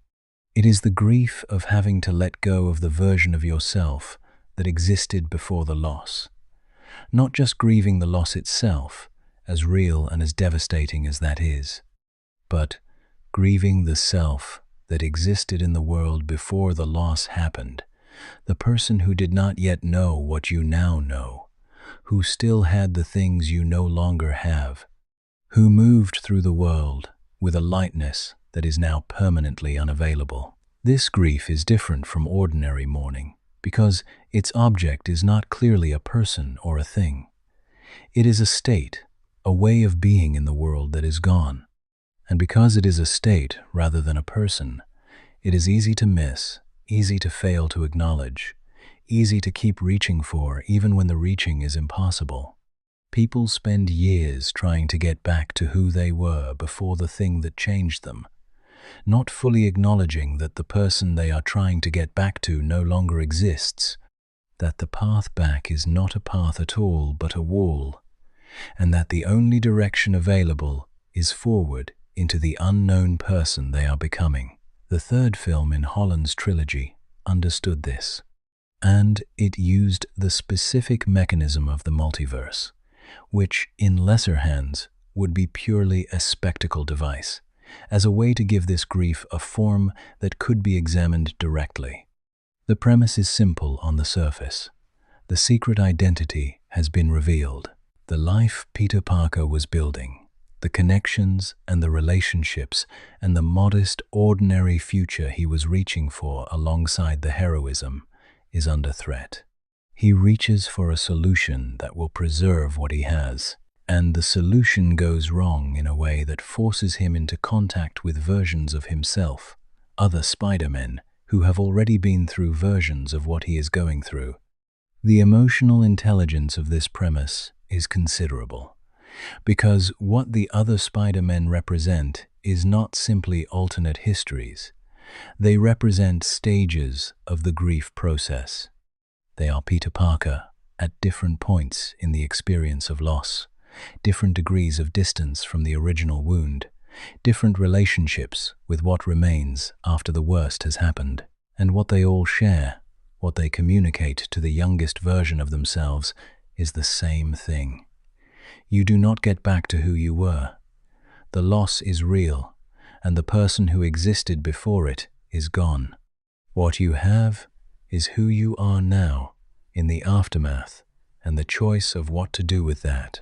The choice that the film arrives at for its Peter Parker is one of the most psychologically honest moments in mainstream superhero cinema. He chooses to be forgotten, not as an act of self-destruction or self-punishment, though there is certainly a dimension of that available to read into it, but as an act of release, a decision to let go of the version of his life that existed before the losses accumulated to this point, and to begin again from nothing, without the connections that have been so costly, without the history that weighs so heavily, without the name that carries so much that he did not choose. This is a version of the Spider-Man premise stripped to its absolute essence. A person with a wound and the obligation and the mask and nothing else.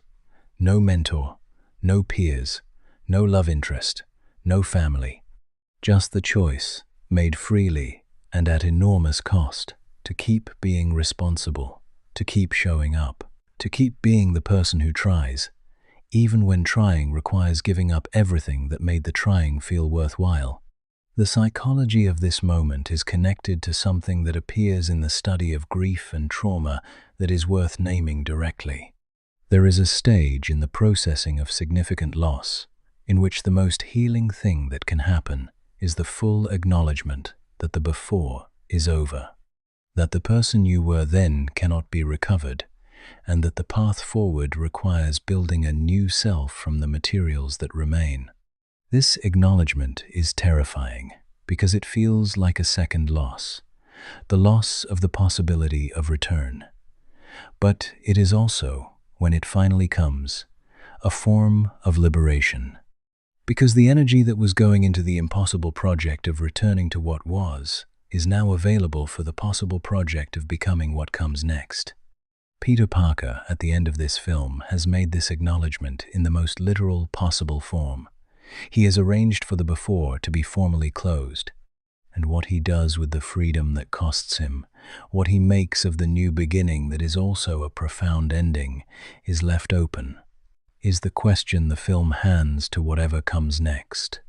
This openness is itself a form of honesty, because the experience of beginning again after the worst loss is genuinely open. It does not resolve into a clear narrative. It continues, day by day, the same choice remade in slightly different circumstances. The obligation carried into the new life as it was carried in the old one, because it is not a feature of the circumstances, but a feature of the self, which is, finally, the right moment to talk about the story that said all of this most clearly, most beautifully, most completely. The story that took 60 years of accumulated understanding about what this character was and is, and expressed it in a form so clear and so moving that it felt, when it arrived, not like a new thing, but like an arrival at something that had been waiting all along. The story about what it means that anyone can wear the mask. There are stories that arrive feeling like conclusions, not endings in the sense of finality, not the closing of a door, but conclusions in the intellectual sense. The sense of an argument that has been building across many premises finally arriving at its point, of a question asked many times in many different ways finally receiving an answer clear enough to be recognized as an answer rather than another formulation of the question. Into the Spider-Verse is this kind of conclusion. It arrived in 2018, 56 years after the character's first appearance, and it said, in the most direct and beautiful terms yet achieved, what Spider-Man had always been about. What the wound was for. What the mask meant. What the obligation pointed toward. It said, "This is not one person's story. It never was." Let us sit with that for a moment, because it is easy to hear it as a statement about diversity or representation in the contemporary political sense, which is a real dimension of what the film achieves, but is not the deepest thing it is doing. The deeper thing is philosophical. It is a claim about the nature of the character itself, about what the character is made of and who it belongs to. Every version of Spider-Man before this film, across every medium and every adaptation, was organized around a single person, a specific individual with a specific wound and a specific response to it. The character was that person. If you removed the person, you did not have Spider-Man anymore. You had someone in a similar costume with similar powers, but the soul of the thing was tied to the specific individual. Into the Spider-Verse dismantled this assumption with such elegance that the dismantling itself felt like the revelation. It assembled multiple people who had each, in their own way and their own context, become Spider-Man. Not versions of the same person. Actual different people, with different faces and different backgrounds, and different losses, and different voices, and different artistic styles that the film expressed through the radical choice to render each of them in a visually distinct way. And then it showed what they shared. Not the powers. The powers were almost incidental. Not the costume, which varied considerably. Not the specific nature of the loss, which was different for each of them in the details, while being the same in the structure. What they shared was the interior experience, the specific quality of what it feels like to carry this particular obligation, the combination of loneliness and purpose, the mask as both protection and barrier, the city as both congregation and mirror, the guilt as engine, the cost as proof. The film showed, through the accumulation of multiple different people, each of whom had arrived at the same essential place, that Spider-Man was not a person.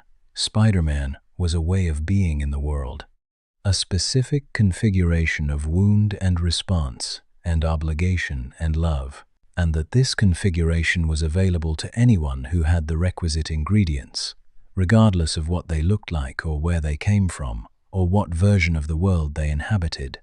The line that the film centers itself on, the line that has since become one of the most quoted in superhero cinema, is not the responsibility line. It is a different line, a quieter one that arrives not as a declaration but as an acknowledgement. The acknowledgement that the specific thing Miles Morales is going through, the loss and the guilt and the uncertainty, and the sense of being responsible for more than he is ready for, is not unique to him, that other people have been here, that the path through it exists even if he cannot yet see it, that he is not alone in the specific way that Peter Parker was always alone. Anyone can wear the mask. This line is not about permission. It is not a statement that anyone is allowed to call themselves Spider-Man, or that the costume is available to all comers. It is a statement about the nature of the thing underneath the costume, about the wound being universal, even if the specific circumstances of it are personal, about the obligation being available to anyone willing to accept its terms, about the mask being, at its deepest level, not a disguise, but a declaration. A declaration that this particular burden, the burden of caring about people you cannot know and protecting people who will never thank you, is something you have decided to carry. The psychological completeness of the film lies in what it does with this idea. It does not present it as simple or easy or straightforwardly liberating. Miles does not put on the mask and immediately become Spider-Man in the full sense. He puts on the mask and falls. He puts on the mask and fails. He puts on the mask and discovers that the declaration is only the beginning, that the actual work of becoming the thing the mask represents is long and painful and never fully finished. What the other spider people give him is not the ability to do the thing.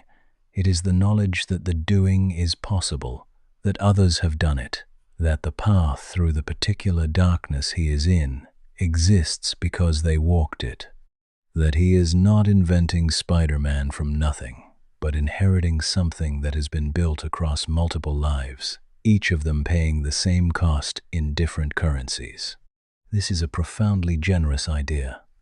It is generous toward Miles specifically, who receives the inheritance.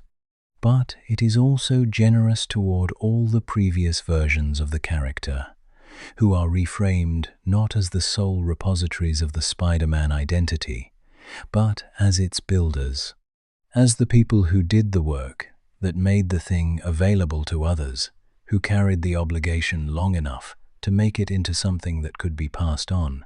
The film is also, in its visual language, the most formally ambitious Spider-Man story ever told in any medium. The choice to render each Spider-Person in a visually distinct style, to make the different universes feel genuinely different, not just in content, but in texture and color, and the fundamental grammar of how images are constructed, is not just an aesthetic choice, it is an argument.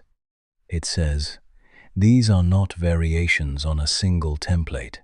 These are genuinely different people who have arrived at the same essential truth by different routes. The differences are real. The truth they share is also real. Both things are true simultaneously. In doing this, the film achieved something that no previous Spider-Man story had achieved. It honored the specificity of each version of the character while simultaneously revealing what was universal across all of them.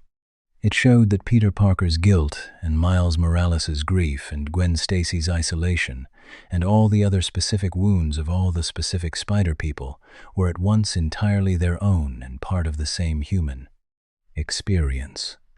That the particular and the universal were not in opposition but were the same thing seen at different scales. This is, finally, what the character had always been trying to say. What every version of it, from the earliest anxious teenager in the early 1960s to the various cinematic and animated incarnations that followed, had been circling around, that the experience of being responsible for more than you can carry, of loving people you cannot protect, of doing your best in a world that keeps asking for more than your best, was not a special experience belonging to a special person. It was everyone's experience, expressed through the specific grammar of one character's wound and one character's response, made visible and legible through the mask, available, in its deepest sense, to anyone willing to look at it honestly. Anyone can wear the mask, not because the mask is easy, because the thing the mask represents is something every human being who has ever tried to be good in a difficult world already knows, already carries, already pays for, in one currency or another. Spider-Man was never just one person's story. He was always ours. But even as we arrive at this conclusion, there is a dimension of the character we have not yet fully examined. A dimension that is darker and more complicated than the heroism and the obligation and the mask. a dimension that represents the most direct challenge to everything the character stands for, the shadow's self. The thing he becomes when the rules are removed, the symbiote, and what it reveals about what lives underneath the responsibility. There is a concept in analytical psychology that describes the part of the self that is kept out of the conscious personality, the qualities that are judged unacceptable, that are suppressed or denied, that exist in the unconscious because the conscious self has decided they cannot be acknowledged. The term for this is the shadow. The shadow is not purely negative. It contains everything that the conscious personality has pushed away, which means it contains both dark impulses and also capacities for joy and spontaneity and genuine feeling that the controlled conscious self has suppressed along with the darkness. The shadow is everything the person has decided they are not, and it does not disappear when it is denied. It grows in the dark and exercises influence in ways that are not recognized because the conscious self is committed to not seeing it. The symbiote in Spider-Man's mythology is the most precise and most explicit expression of the shadow concept in superhero fiction. Consider what the symbiote does. It attaches to a host and amplifies the host's abilities, makes them stronger, faster, more capable, removes the limitations that constrain ordinary performance. This sounds, on the surface, like a straightforward enhancement, and for a time, that is how Peter Parker experiences it. He is more powerful with the symbiote, more effective, able to do more of what the responsibility principle demands. But the amplification is not selective. It does not enhance only the heroic qualities. It enhances everything. The aggression that Peter Parker keeps carefully controlled, the resentment at the cost of his obligations that he does not allow himself to feel directly, the anger at the people who have taken things from him and the world that keeps asking for more than he has, the desire to be seen, to be acknowledged, to be thanked, to receive something in return for what he gives. These are not evil impulses. They are human ones. They are the natural responses of a person who has been giving for a long time in contexts that rarely give back. The suppression of them is not a sign of virtue. It is a form of survival, a way of keeping the guilt engine running without allowing the resentment to corrode it. Peter Parker keeps these feelings out of the conscious personality because he cannot afford to feel them. Feeling them fully would require acknowledging that the obligation is consuming him, which would require acknowledging that he resents the obligation, which would require acknowledging that his heroism is not purely selfless, which would destabilize the entire framework he uses to make sense of his life. The symbiote removes the suppression. It lets the shadow in. And what happens is instructive. The person who emerges, Peter Parker, with the shadow acknowledged and expressed, is not a monster. He is not the goblin, or the lizard, or any of the other figures who represent the fully monstrous version of the outward-reaching response to suffering. He is something more complicated and more recognizable. He is a person who has stopped performing the obligation and started expressing the cost, who is showing the exhaustion and the resentment and the hunger for recognition that the mask usually conceals. He is, in other words, more honest, and the honesty is disturbing precisely because it is recognizable, because the qualities the symbiote amplifies are not alien. They are the qualities that were always there, always present, always suppressed. The symbiote does not introduce something foreign. It reveals something native. The reason the symbiote storyline has been returned to so many times across so many versions of the character is that it touches something that the heroic narrative usually cannot approach directly. It approaches the question of what it costs to be the responsible one, of what accumulates in the shadow when you spend your life giving without receiving, of what the controlled, disciplined, obligated self contains beneath the control and the discipline and the obligation. The answer, in every version of the story, is both more and less than the audience expects. More because the shadow is genuinely dark. The amplified aggression is real. The suppressed resentment is real. The hunger for acknowledgement and the capacity for cruelty toward people who have hurt him are real. The symbiote does not lie about what is there. Less because the shadow, even fully expressed, does not destroy what Peter Parker fundamentally is. The guilt engine keeps running even when the controls are removed. The care for the 10 million strangers persists even when the care is expressed with more aggression than grace. He is not a different person with the symbiote. He is a more complete version of himself, which is both more dangerous and more sad than a different person would be. The rejection of the symbiote, which happens in every version of the story because the story requires it, is not a triumph over darkness. It is a choice to return to suppression, to put the shadow back where it belongs, in the dark, where it will continue to grow and exercise its influence in unacknowledged ways. This is not presented as entirely healthy or entirely right.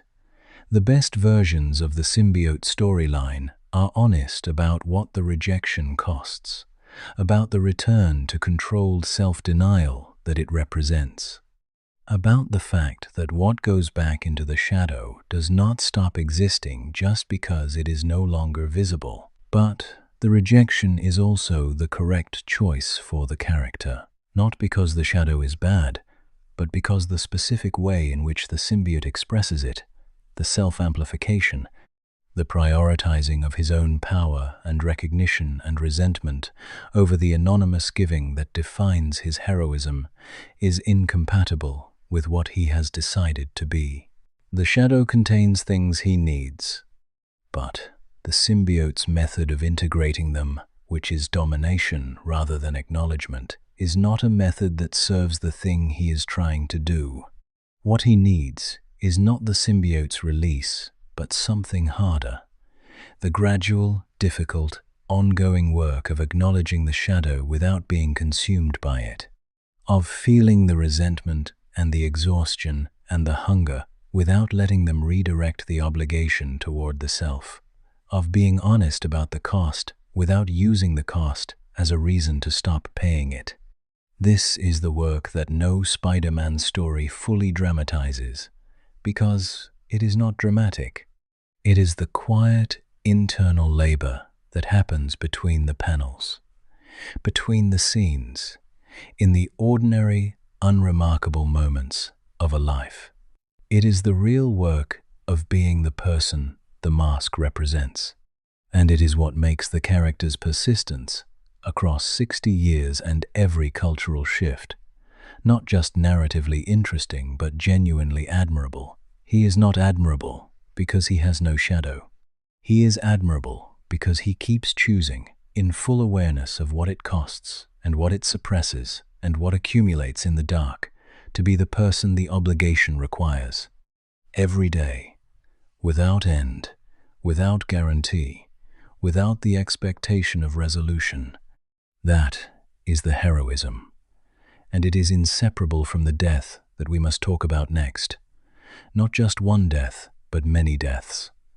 The pattern of Spider-Man's deaths and resurrections across every medium, and what that pattern reveals about our relationship to a character who has been carrying our best understanding of obligation and loss for more than 6 decades. Death in fiction is supposed to mean something. This is one of the foundational assumptions of storytelling. When a character dies, the death is supposed to register as permanent, as consequential, as a true ending. The weight of death in a story comes from its irreversibility, from the fact that what is lost, that the story will continue without that presence, that the world of the narrative is genuinely different now. Spider-Man has died many times, in comics and in films and in animated series and in video games. He has died in ways that were dramatic and ways that were quiet and ways that were ambiguous. He has died and been mourned and been replaced and been restored. He has come back in the narrative sense more times than any precise accounting could capture, because the accounting would have to include alternate universes and reboots and canonical resurrections and the simple fact of the serial format, which makes permanent endings structurally impossible. And yet each death, when it arrives, is felt. The deaths of Spider-Man carry weight even though the audience knows, at some level, that the character will return. Even though the return is in many cases certain before the death is complete. Even though the machinery of the resurrection is sometimes already visible in the background of the death itself. Why do they land? What is the mechanism by which a death that everyone knows is temporary still produces a genuine emotional response? The answer has to do with what dies, not just who. When Spider-Man dies in any version of the story, the plot-level event is the cessation of a character's existence. But the emotional-level event is something different. It is the momentary vision of a world in which the obligation is no longer being met, in which the 10 million strangers are unprotected, in which the mask is empty and the rooftop is vacant, and the specific way of caring that Peter Parker embodies is absent from the world. This is what lands, not the loss of a character in the conventional sense, the loss of the practice, the vision of the world without the particular form of attention and sacrifice that the character represents. And when the resurrection comes, what is restored is not just a character's life, it is the reassurance that the practice continues, that the obligation is still being carried, that the mask is not permanently empty. The resurrection is not a narrative cheat, it is a statement about the persistence of the thing the character embodies. Spider-Man cannot die permanently in any version of the story that remains true to the character, not because death is not available to him, but because the thing he represents cannot die while people need what he represents, and people always need what he represents. Because the need for someone to be paying attention, to be showing up, to be choosing the costly thing over the comfortable thing does not resolve. It persists across every generation and every cultural moment. The deaths in the multiverse film, the deaths of Spider-Men who had already lived through their full stories and arrived at the end of them, were different from the conventional death and resurrection narrative. They were deaths that had already happened, that existed in the past of the characters being mourned, that were being remembered and processed in the presence of someone who had not yet experienced his equivalent loss. These deaths landed in a different way, not because they were permanent, but because they were complete, because the arc of the person who died had been finished, the story told to its conclusion, the cost fully paid.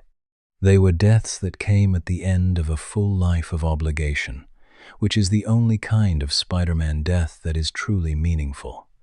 Not death as interruption, but death as conclusion.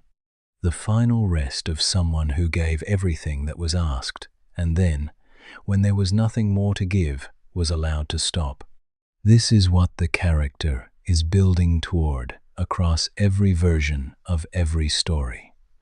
Not the triumphant final victory, not the resolution of the paradox or the healing of the wound, but the conclusion of a long and costly practice of care, the end of a life lived entirely in the service of the obligation, the moment, finally, of rest. We are not told what comes after that. The stories are not interested in what comes after. They are interested in the practice itself, in the long middle of it, in the daily renewal of the choice that constitutes the character's existence.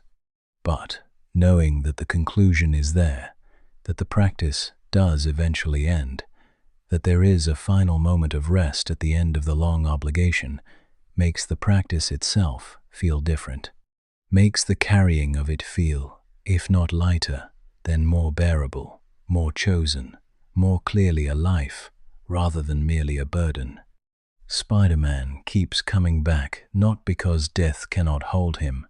He keeps coming back because the thing he does is needed, and because while it is needed, there will always be someone willing to pay the cost of doing it. The mask cannot stay empty because the need never goes away, and the character who fills the mask, in whatever version of the story we are inhabiting at whatever cultural moment, is defined by the same essential qualities: the wound, the guilt, the obligation. The mask, the cost, the city, the 10 million strangers who do not know your name and cannot imagine what you have given up to be there when they need you. What has not yet been fully examined is the specific people in Peter Parker's life who represent the most personal version of this cost. Not the strangers he protects anonymously, but the specific individuals who got close enough to matter, and what happened to each of them, and what their presence and absence tells us about the character's deepest wound. The women in his world, what they were for, and what they lost, and what they took with them when they were gone. There is a pattern in Spider-Man's relationships with women that is so consistent across so many versions of the story that it has the quality of a law rather than a tendency. The pattern is this: the closer someone gets to Peter Parker, the more danger they are in. Not just physical danger, though that is real, but the danger of becoming a casualty of his life, of being pulled into the orbit of his obligation and losing something to it.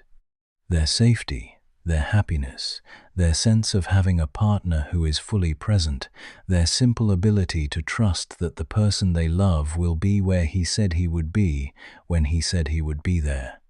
This pattern is not accidental. It is the direct consequence of everything we have been discussing. The secret identity, the guilt engine, the responsibility paradox, the structural necessity of his failures in the personal domain. All of it converges in his relationships with women and produces the same outcome repeatedly, not because he does not love the people he loves, but because loving them fully would require a form of honesty and presence that his life structure does not permit. The three figures who define this pattern most clearly across the mythology are Gwen Stacy, Mary Jane Watson, and Felicia Hardy. Each of them represents a different dimension of what the pattern costs, a different facet of the specific kind of loneliness that Peter Parker's life generates. Gwen Stacy represents the most devastating version of the pattern. She represents what happens when the cost of proximity to Peter Parker is not just emotional, but fatal. Her death, which arrived in the comics in the early 1970s and has been revisited and reinterpreted in multiple subsequent adaptations, is the moment at which the pattern becomes impossible to ignore. It is the moment at which the story forces itself and its audience to acknowledge directly that Peter Parker's life is dangerous to the people he loves. Not metaphorically dangerous, literally dangerous. What makes Gwen's death psychologically significant rather than simply dramatically significant is what it does to the guilt. Because the original guilt, the guilt that started everything, was the guilt of inaction, of failing to act when action was possible. The death that resulted from that failure was the foundational wound. Gwen's death layers another guilt on top of the original. Because what happened to her is connected, however indirectly, however tragically, to the action he took rather than the action he failed to take. He was there, he tried, and the trying may have been part of what went wrong. This second guilt is more complicated than the first because it cannot be organized into the same framework. The first guilt said, if you had acted, the harm would not have happened. Act, from now on, always, without hesitation. The second guilt says something more disturbing. Your action caused harm. The framework you built your life on, the compensation for the original failure, was itself the agent of this new loss. This is a psychological complexity that the best retellings of Gwen's story take seriously. The version of this story in the multiverse film approaches it through Gwen herself, who is alive in her universe but who carries a guilt whose structure mirrors Peter's original one, who has become Spider-Woman in her own world and carries the same obligation for the same reasons. She is not simply a reflection of Peter's story. She is the story told from a different angle, demonstrating that the wound and the response to it are not gendered, are not tied to a specific gender's experience, are simply human. Mary Jane Watson represents a different dimension of the pattern. She is the person who knows, not always completely, but more fully than most, who has seen behind the mask, who has chosen to stay in proximity to what she knows, who has made the calculation repeatedly that the cost of loving this specific person is worth paying. What is most interesting about Mary Jane across the mythology is not the romance, which tends to be the focus. It is the specific quality of her understanding. She sees Peter Parker clearly, including the parts that are difficult to see. The guilt and the obligation and the cost and the specific way his life has been built around a wound that will never heal. She sees these things and does not look away, and does not try to fix them, and does not demand that he be different. This is a form of love that the stories often undervalue because it is not dramatic in the conventional sense. It does not produce the intense longing and uncertainty, and will they one day of the early courtship. It produces something quieter and more fundamental, the experience of being seen accurately by someone who chooses to stay. The tension in Mary Jane's relationship with Peter is not the tension of whether they love each other. It is the tension of whether love of this specific quality, this clear-eyed, cost-acknowledging, fully informed love, can survive in a life structured to resist it. Whether the life will eventually consume even this, whether the thing that makes him worth loving is also the thing that makes loving him impossible to sustain. Felicia Hardy represents a third possibility, the one that is most deliberately chosen and most explicitly connected to the mask rather than the person beneath it. She is attracted not to Peter Parker but to Spider-Man, to the competence and the power and the freedom of the masked version. She exists in the space where the mask is and the person is not, and she finds that space more comfortable than the ordinary human life of the unmasked version. What Felicia's presence in the mythology acknowledges is that the mask itself is a kind of person, that the Spider-Man identity has its own qualities and its own appeal that are distinct from Peter Parker's qualities and appeal, and that there are people for whom the masked version is more compelling than the unmasked one, not because they are shallow, but because the masked version expresses things that the unmasked version suppresses. Together, these three figures map the territory of what Peter Parker's life costs in the most intimate possible domain. Gwen shows the physical cost of proximity. Mary Jane shows the emotional cost of real closeness. Felicia shows the seduction of staying on the surface, of relating to the mask rather than the person. And none of them, in any version of the story, fully resolves. None of them produces the stable, sustainable, fully mutual relationship that represents ordinary human romantic fulfillment. Because ordinary human romantic fulfillment requires a kind of presence and honesty and availability that the life of Spider-Man structurally prevents. The love is real in every case. That is what makes the incompleteness so resonant. Not the absence of love, but the presence of it in circumstances that cannot sustain it. The specific grief of loving truly and not being able to offer what true love requires. This is the most personal expression of the cost that the responsibility principle extracts. The cost is not only in missed meals and broken bones and the exhaustion of continuous vigilance. It is in the intimacy that cannot be achieved. in the closeness that cannot be sustained, in the love that exists and cannot be honored as it deserves, because the obligation has first claim on everything. And yet, the love persists, imperfectly, incompletely, in forms that do not match what either party deserves. It persists because it is real, and because the character is real enough that even incomplete love is better than no love, and because there are people, in every generation and every version of the story, who are willing to love him anyway, who see the whole picture, cost and obligation and wound and guilt and mask, and choose to stay in the vicinity of it, because the person inside all of that is worth it. They are right to make that choice, even when it costs them, even when the cost is more than it should be, because the person inside all of that is, finally and genuinely, worth it.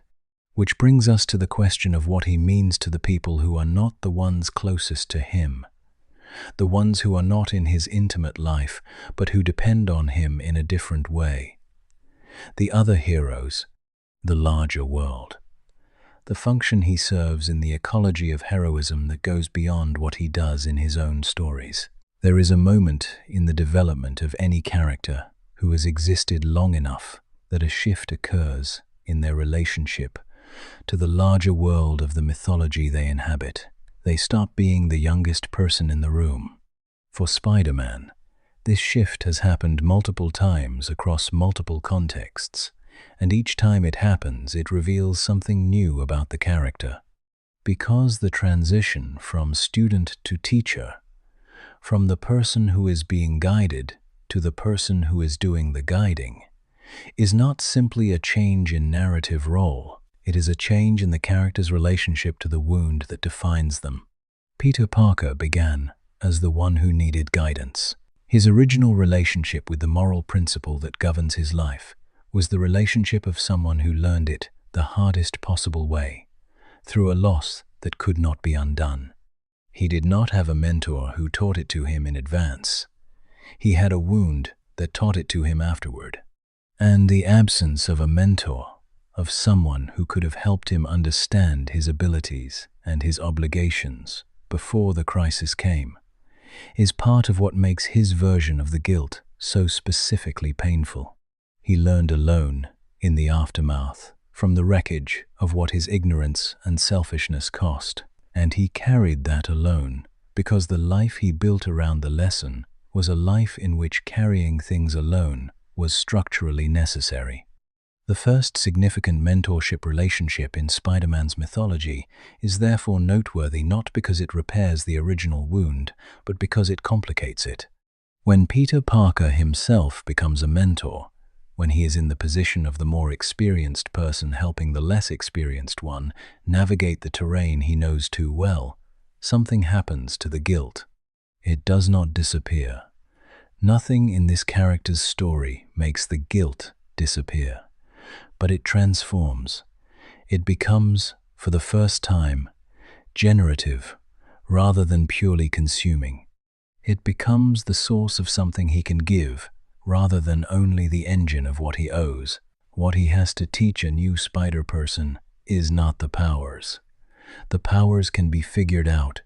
What he has to teach is the part that took him the longest to learn, the part that cost the most to learn, the part that no one taught him because there was no one there to teach him, the part about the cost, about how the responsibility principle extends further than its first formulation suggests, about what it means to carry the obligation across years rather than days, about what accumulates in the shadow and what it takes to keep the guilt engine running without letting it consume everything else, about the specific quality of the loneliness and why it is chosen rather than merely suffered, about the mask and what it protects and what it prevents and why both things are true simultaneously. This knowledge is the specific inheritance that one Spider-Person can give another. It is not the knowledge of how to win fights or swing between buildings or defeat specific categories of villain. It is the knowledge of how to be this, how to sustain this specific way of being in the world across time without being destroyed by it. The mentorship relationships in Spider-Man's mythology are always asymmetrical in a specific way. The teacher can give the student the map. They cannot walk the road for them. They cannot spare them the version of the cost that belongs specifically to the new person. The specific loss that will set their particular guilt engine running. What they can give is the knowledge that the road exists and that others have walked it and arrived, imperfectly and expensively, at something that could be called the other side. This is enough. It is not comfortable, and it is not complete, and it does not prevent the suffering. But it is enough to make the suffering navigable. To make the new spider person able to locate themselves in a larger story rather than facing their particular version of the wound in pure isolation, the way Peter Parker faced his original wound. The mentorship, when it works, is the character giving the new person the one thing he was not given, the knowledge that they are not alone in this, that others have been here, that the path through it exists. This is, in the deepest sense, the inheritance the character passes forward, not the powers or the costume or the specific techniques of heroism, but the knowledge that the wound is survivable, that the obligation is sustainable, that the mask can be worn for a long time without destroying the person beneath it, as long as the person beneath it maintains access to what is real about themselves. The mentorship scenes in Spider-Man stories are often the moments of greatest emotional clarity, not because they are the most dramatic, but because they are the moments in which the accumulated understanding of the character is made explicit and transferable, in which the knowledge that was bought at such high cost is offered freely to someone who will need it. And what is offered, at bottom, is this: you are going to go through something terrible. You are not going to be the same person afterward. The person you will become in the aftermath will have to decide, every day, what to do with what happened. There is no correct answer that resolves the question. There is only the choice, remade daily, to use the wound as fuel for care rather than resentment, to let the cost of what you lost become the energy of what you give. That is what Spider-Man teaches, not with words, usually, with the fact of his continued existence, with the evidence, available to anyone who pays attention to his story, that the wound can be lived with, that the obligation can be carried, that the mask can be worn day after day and year after year, and the person beneath it can remain a person, diminished in some ways, shaped in ways that were not chosen, carrying things that were not asked for, but a person, recognizably, insistently, irreducibly, a person, which brings us, finally, to the deepest thing, the quality that underlies everything we have discussed, the thing that is both the wound and the inheritance and the cost and the engine. The thing we have been circling around since the very first words of this conversation, the loneliness. Everything we have discussed tonight, every chapter of this long examination, has been leading here, not because the loneliness is the most dramatic element of Spider-Man's psychology. It is not. There are more dramatic elements, more visually spectacular ones, more immediately compelling ones. The loneliness is quiet. It is present in the spaces between things, rather than in the things themselves. It is the texture of the life, rather than any specific event within it. But it is the center, the thing that the wound creates, and the mask enforces, and the obligation extends, and the guilt sustains, the thing that every relationship in his life bumps up against and cannot fully overcome, the thing that the city both expresses and ameliorates. giving him the particular form of connection that his life structure permits, while confirming the impossibility of the kind it does not. Peter Parker is lonely in a way that is specific and structural rather than incidental. It is not the loneliness of someone who has not yet found their people. It is not the loneliness of the introvert who is misunderstood. It is not the loneliness of the person who has not yet built the connections that ordinary adult life provides. It is the loneliness of someone who has decided, for reasons that make complete sense in their own internal logic, that full connection is too dangerous. That the people who get closest to him are the people who pay the highest price. That the most loving thing he can do for the specific individuals who matter most to him is to keep them at a distance from the full weight of what his life contains. This loneliness is not experienced as loneliness in the acute sense. It is not the empty room feeling, the Sunday afternoon feeling, the phone that does not ring feeling. Those forms of loneliness are about the absence of connection. Peter Parker's loneliness is about the presence of connection that cannot be completed, about being surrounded by people and situations and a city full of strangers and being, in the most important sense, entirely alone in it. The rooftop that we began with, that image of a figure standing above the city at 3 in the morning, is the image of this loneliness, not because he is alone on the rooftop, but because the rooftop is the only place where the full weight of what he is can be present without the need for concealment, without the performance of normalcy that the mask-off life requires, without the management of other people's responses to his reality. On the rooftop, he is exactly what he is, and what he is alone.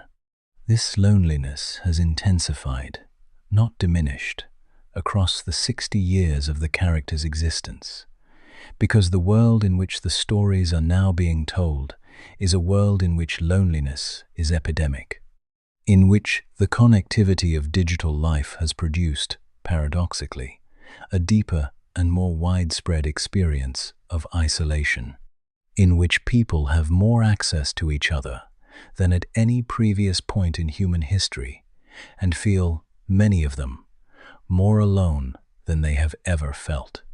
Spider-Man's loneliness resonates in this world, not as a superhero's particular burden, but as a reflection of an ordinary human experience that is becoming more common and less acknowledged. The experience of being connected at the surface and isolated at the depth, of having relationships that do not reach the level where the real things are, of carrying the most important parts of your experience in private because there is no reliable context in which they can be shared. The mask is a perfect metaphor for this experience. Not the physical mask of the superhero, though that too, but the social mask that most people wear most of the time. The presentation of a manageable, comprehensible, appropriate version of the self that keeps the most difficult and most real parts out of view, that allows interaction and even intimacy of a certain kind while protecting the deepest layer from exposure. Peter Parker wears both masks. The physical one, which is the honest version of the social one, which at least acknowledges that there is something being concealed and makes the concealment visible. The honesty of the superhero mask in this reading is that it does not pretend to be the face. It is transparently a covering, which is more than can be said for most of the masks people wear in ordinary social life. But the loneliness that both masks produce is the same. The feeling of moving through the world in a version of yourself that is real but incomplete, that is engaging with others across a gap that cannot be fully bridged, that is giving what can be given and holding back what cannot. What Spider-Man offers people who feel this loneliness, which is many people, most people at some point, is not a solution. The story does not pretend to offer a solution. What it offers is recognition, the specific relief of seeing your experience accurately reflected, of knowing that the person or thing doing the reflecting understands what it actually feels like from the inside. That recognition is not nothing. In fact, for people who have rarely felt recognized in this specific way, it is enormous. It is the difference between feeling that your experience is aberrant and feeling that your experience is human, between feeling that the loneliness is a failure and feeling that the loneliness is a condition, between feeling that you are doing something wrong and feeling that you are doing something hard. Spiderman says, "This is hard, not just for you, for everyone who tries to be responsible in a world that asks too much, for everyone who carries things alone because sharing them would cost more than keeping them, for everyone who loves from a distance because loving up close has proven too dangerous. This is hard. You are not doing it wrong. You are doing it the only way it can be done, and you are not alone in doing it alone." That is the deepest thing the character offers, the most important thing, the thing that 60 years of stories have been building toward and expressing and refining and making available in different forms for different audiences in different cultural moments. You are not alone in doing it alone, which, finally, is why the other heroes need him. Why his presence in a shared universe changes the emotional register of everything around him. Why, when he is absent, something specific is missing that nothing else can replace. There is a concept in music theory called the pedal point. It is a sustained note held by one instrument, usually in the bass, while the harmonies above it shift and change and move through different keys and different emotional registers. The pedal point does not move. It is the fixed thing, the constant thing, the thing that gives the shifting harmonies above it their coherence and their direction. Without the pedal point, the harmonies are interesting but unanchored. With it, they resolve into something that feels, even in its complexity, like a whole. Spider-Man functions as the pedal point of every shared superhero universe he inhabits.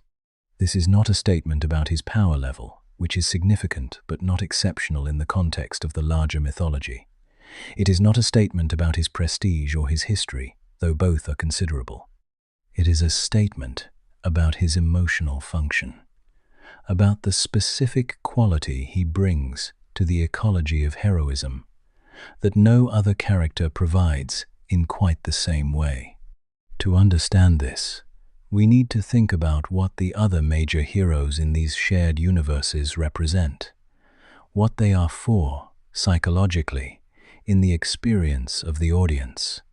The most powerful heroes, the ones with cosmic or near-cosmic abilities, represent transcendence, the fantasy of operating at a scale where ordinary human limitations do not apply, where the problems that constrain ordinary people, mortality, physical vulnerability, the simple inadequacy of individual effort against the scale of what needs to be done, are overcome.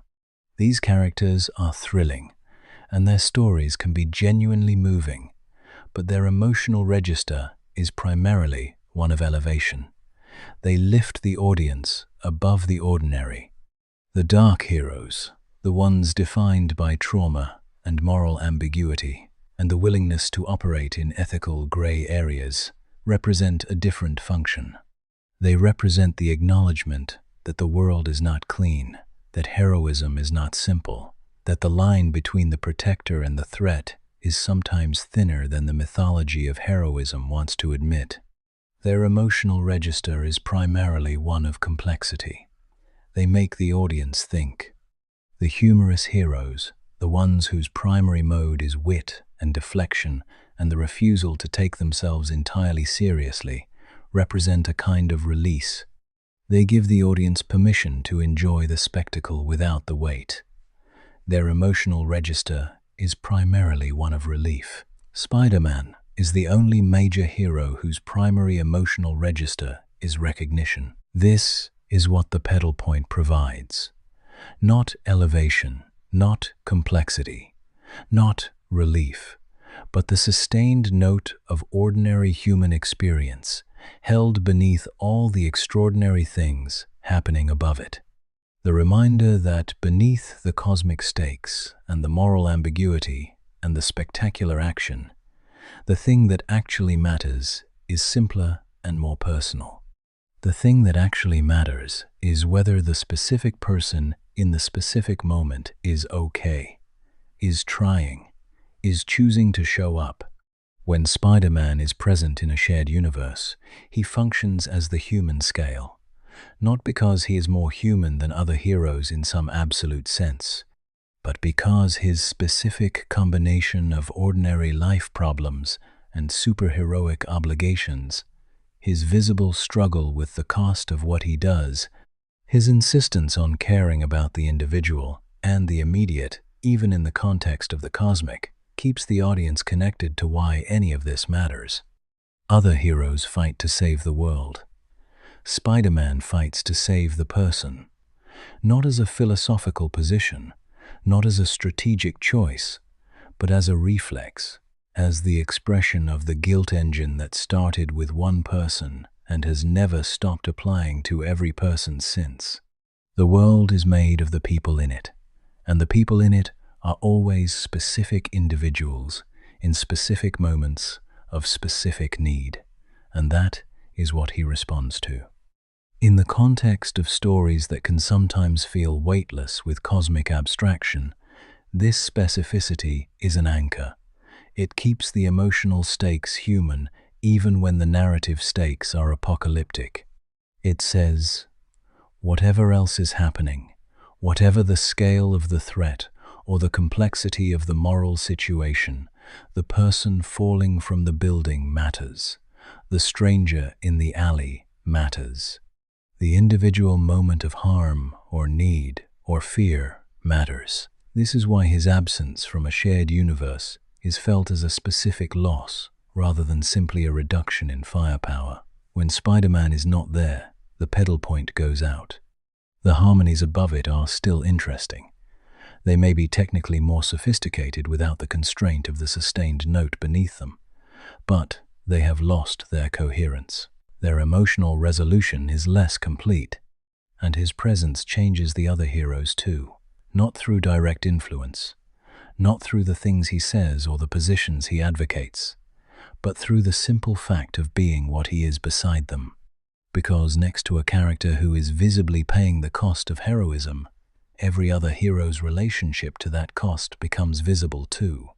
The ones who have found ways to insulate themselves from it, the ones who have the resources or the power to make heroism less personally costly, are thrown into relief by contrast. The privilege of their heroism becomes apparent in a way it is not when they are only measured against each other. Spider-Man is the hero who makes the other heroes honest, not by confronting them or critiquing them, by existing beside them and being what he is. By making it impossible to pretend that heroism is costless, that power is simply an advantage, that the obligation imposed by capability is a comfortable thing. The other heroes need him because without him, the shared universe is missing the thing that makes it feel real. The sustained note beneath all the extraordinary harmonies. The reminder that the world being saved is made of people like Peter Parker, who worry about their rent and miss the people they love and feel guilty about things they cannot change and keep trying anyway. That is what he provides. That is why he cannot be replaced by any other character, no matter how powerful or how beloved. He occupies a specific position in the emotional architecture of superhero storytelling that belongs only to him. And the readers, the viewers, the people who have followed his story across 60 years and every medium and every cultural moment. What is their relationship to him? Not the other characters in the story. The real people, the audience. Because the audience's relationship to Spider-Man is different from their relationship to any other major superhero, And understanding that difference is the key to understanding why the character endures when so many others have faded. There is a distinction that is easy to miss because it is rarely articulated directly. The distinction is between the hero you admire and the hero you identify with. Admiration is a form of distance. When you admire a character, you are looking up at them. You are aware of the gap between what they are and what you are, and the awareness of that gap is part of the pleasure. The gap is what makes them worth admiring. They are better than you in specific ways that you find compelling, and following their story gives you the vicarious experience of being the kind of person who does the things they do without the actual cost. Most superhero narratives are built around admiration. The character is extraordinary in ways that are clearly superior to ordinary human experience. They are stronger, smarter, faster, more capable, more morally certain. They handle situations that would destroy ordinary people, and the audience watches them handle those situations and feels, through the watching, an elevation that is the specific pleasure of the power fantasy. Identification is different. When you identify with a character, you are not looking up at them, you are looking across at them, or sometimes, uncomfortably, through them, as through a mirror. You are aware not of the gap between you, but of the resemblance. The character's experience is recognizable as a version of your own experience, expressed through circumstances that are different in the externals, but identical in the emotional structure. Spider-Man is the superhero people identify with rather than admire. This is the most important thing about his relationship with his audience, and it is what makes him unique among major heroes. Because identification produces a different and in many ways deeper emotional response than admiration. It is more personal, more uncomfortable, more lasting. When you admire a character, you carry a pleasurable impression of their excellence. When you identify with one, you carry the specific emotional knowledge of what their experience reveals about your own. The people who grow up with Spider-Man, who follow his story through its various iterations and adaptations, are not carrying admiration for an extraordinary figure. They are carrying recognition of something about themselves that the character made visible, the specific experience of feeling responsible for things that are not their fault, of trying harder than the situation seems to require or reward, of loving people they cannot fully protect and failing them in ways they cannot forgive themselves for, and continuing anyway, because the alternative is unthinkable. This recognition is available at every stage of life, which is part of why the audience for Spider-Man spans such a wide range of ages and experiences. Children identify with the anxiety and the feeling of being overwhelmed by a world designed for people larger and more capable than themselves. Teenagers identify with the social isolation and the gap between who they are in private and who they can be in public. Young adults identify with the collision between obligation and desire, between what they owe and what they want. Middle-aged people identify with the accumulation of losses and the persistence required to keep going despite them. Older people identify with the specific grief of giving everything and still not being able to prevent the worst. The wound changes shape as the reader changes, but the structure of it remains the same, and the character's response to it, the ongoing, costly, imperfect, genuine choosing of the obligation, remains legible at every stage of life because it is organized around something that does not change with age. The specific moment in which Spider-Man produces the deepest identification is not the spectacular one. It is not the moment of the great rescue or the final confrontation with the villain. It is the quiet moment, the moment on the rooftop between the events, the moment of sitting with the cost without yet knowing what the next demand will be, the moment of being exactly who you are, alone with it, without the performance of either heroism or ordinariness. This moment is the one that readers and viewers return to in their minds long after the plot details have faded, because it is the moment that is most purely about the experience rather than the narrative. It is the moment that says, "This is what it feels like." Not the action, not the victory or the defeat, but the in-between, when you are alone with what you have agreed to be. Everyone who has ever felt that particular quality of being alone with a commitment, with an obligation, with a wound that will not heal, and a choice that must be remade daily, has felt what Peter Parker feels on the rooftop. That is the identification. That is the mirror that the character holds up. And the mirror, held up for 60 years, has shown millions of people something they needed to see: the reflection of their own best and most difficult quality. Their willingness, despite everything, to keep trying, to keep showing up, to keep paying the cost of caring in a world that does not always acknowledge the payment or make the paying easier. The reader in the mask is every person who has ever chosen the harder thing because the easier thing was not something they could live with. Every person who has carried something heavy for a long time without being able to put it down. Every person who loves people they cannot fully protect and keeps loving them anyway, which is, eventually, most people. Spider-Man is for most people, not for the exceptional or the powerful or the specially capable, for the ordinary person who is trying, imperfectly and expensively and without guarantee of reward, to be good. That is his audience. That is the person in the mask, and that person is everywhere. Which leads us, finally, to the question of what it means to endure.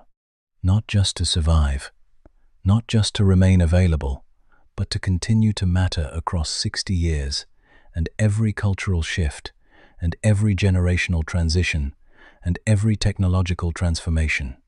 To be still, in the third decade of the 21st century, the character that most reliably produces the response of recognition in the widest range of people.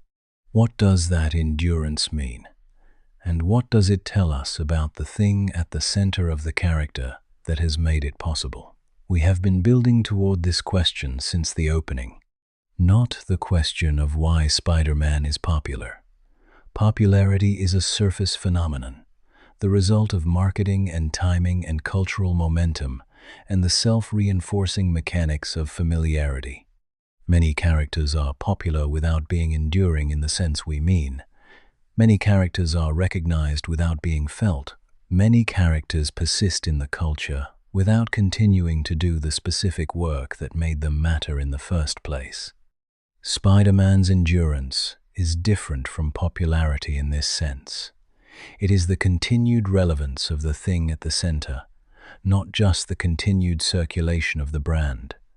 It is the fact that 60 years after the first appearance, new readers and viewers encounter the character and feel something specific and real, not nostalgia, not the pleasures of familiarity.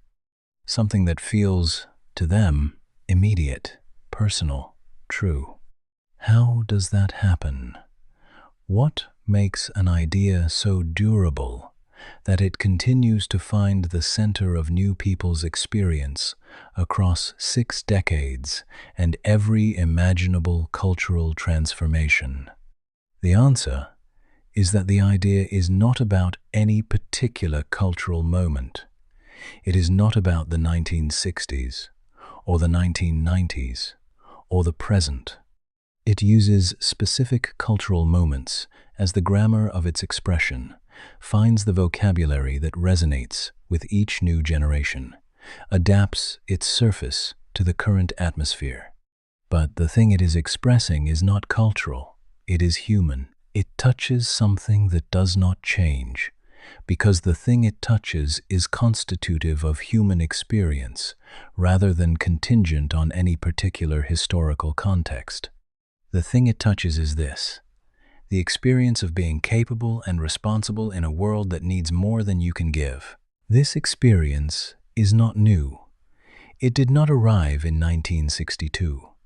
It is as old as consciousness itself. The awareness that you can do some things and not others, that some things are in your power and others are not, that the people you love can be harmed in ways you cannot prevent, and that the harm, when it comes, feels like a failure even when it is not one. This is the fundamental human experience that Spider-Man organizes into a story. Not a new experience, but one that had not, before this character, been organized quite this way. With this particular combination of guilt and obligation and love and loneliness and the ongoing daily choice to keep going. The genius of the original conception, whether it was fully conscious or not, was in finding a story structure that could hold this experience completely. That did not simplify it or resolve it or offer false comfort. That acknowledged the cost without making the cost an argument against trying. That held the wound and the response to the wound together in a single character, showing them as inseparable, as the same thing from different angles.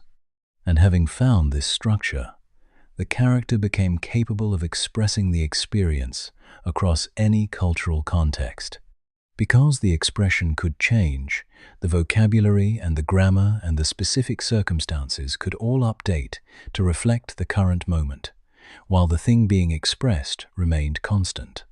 The 1960s version said, "Anxiety is real, and the world is more complicated than it is supposed to be, and you can try to be good in it anyway." The 1970s version said, "The structures you trusted can fail, and the people you love can be lost despite your best efforts, and you can try to be good in it anyway." The 1980s version said, "The world contains darkness that is not your fault and that you cannot individually fix, and you can try to be good in it anyway." The 1990s version said, imperfectly and confusingly, "You might not even know who you are, and you can try to be good in it anyway." The 2000s version said, "The sincerity of trying matters, even when the trying is expensive and the results are uncertain, and you can try to be good in it anyway." The 2010s version said, "The experience of trying is not unique to one person or one face or one set of cultural coordinates, and anyone can try to be good in it anyway." The current version, still being written, still being made and remade in every medium available, is saying something about the specific quality of trying in a world of overwhelming information and disconnection, and the particular loneliness of the digitally connected age. And it will find the words for that, as every previous version found its words. Because the structure is there, the character can hold it. This is what endurance means. Not the persistence of a brand or the momentum of a franchise. The continued capacity of a specific story structure to find and hold and express the central human experience it was always about. The ongoing relevance of a wound and a response to it that remain true across every cultural transformation because they are organized around something deeper than culture. The guilt that does not resolve, the obligation that does not end, the mask that both reveals and conceals, the city that is both congregation and mirror, the loneliness that is chosen for the right reasons and still costs everything, the love that persists in imperfect forms against impossible odds, the daily choosing of the obligation over the alternative, the refusal to become the outward-reaching version of the same wound. These are not just narrative elements. They are a map of something, a map of what it looks like to try to be good in a world that makes trying hard, to be responsible in a world that makes responsibility expensive, to care about people you cannot protect in a world that keeps demonstrating how fragile protection is. Spider-Man endures because this map is always needed. Because every generation produces new people who are trying to navigate this specific terrain and who need, whether they know they need it or not, a story that has been there before them, that has made the path visible, that says, others have walked this. The path exists.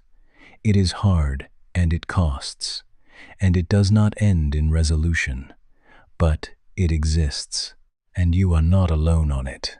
That is the answer to the question we started with. Why does Spider-Man never die?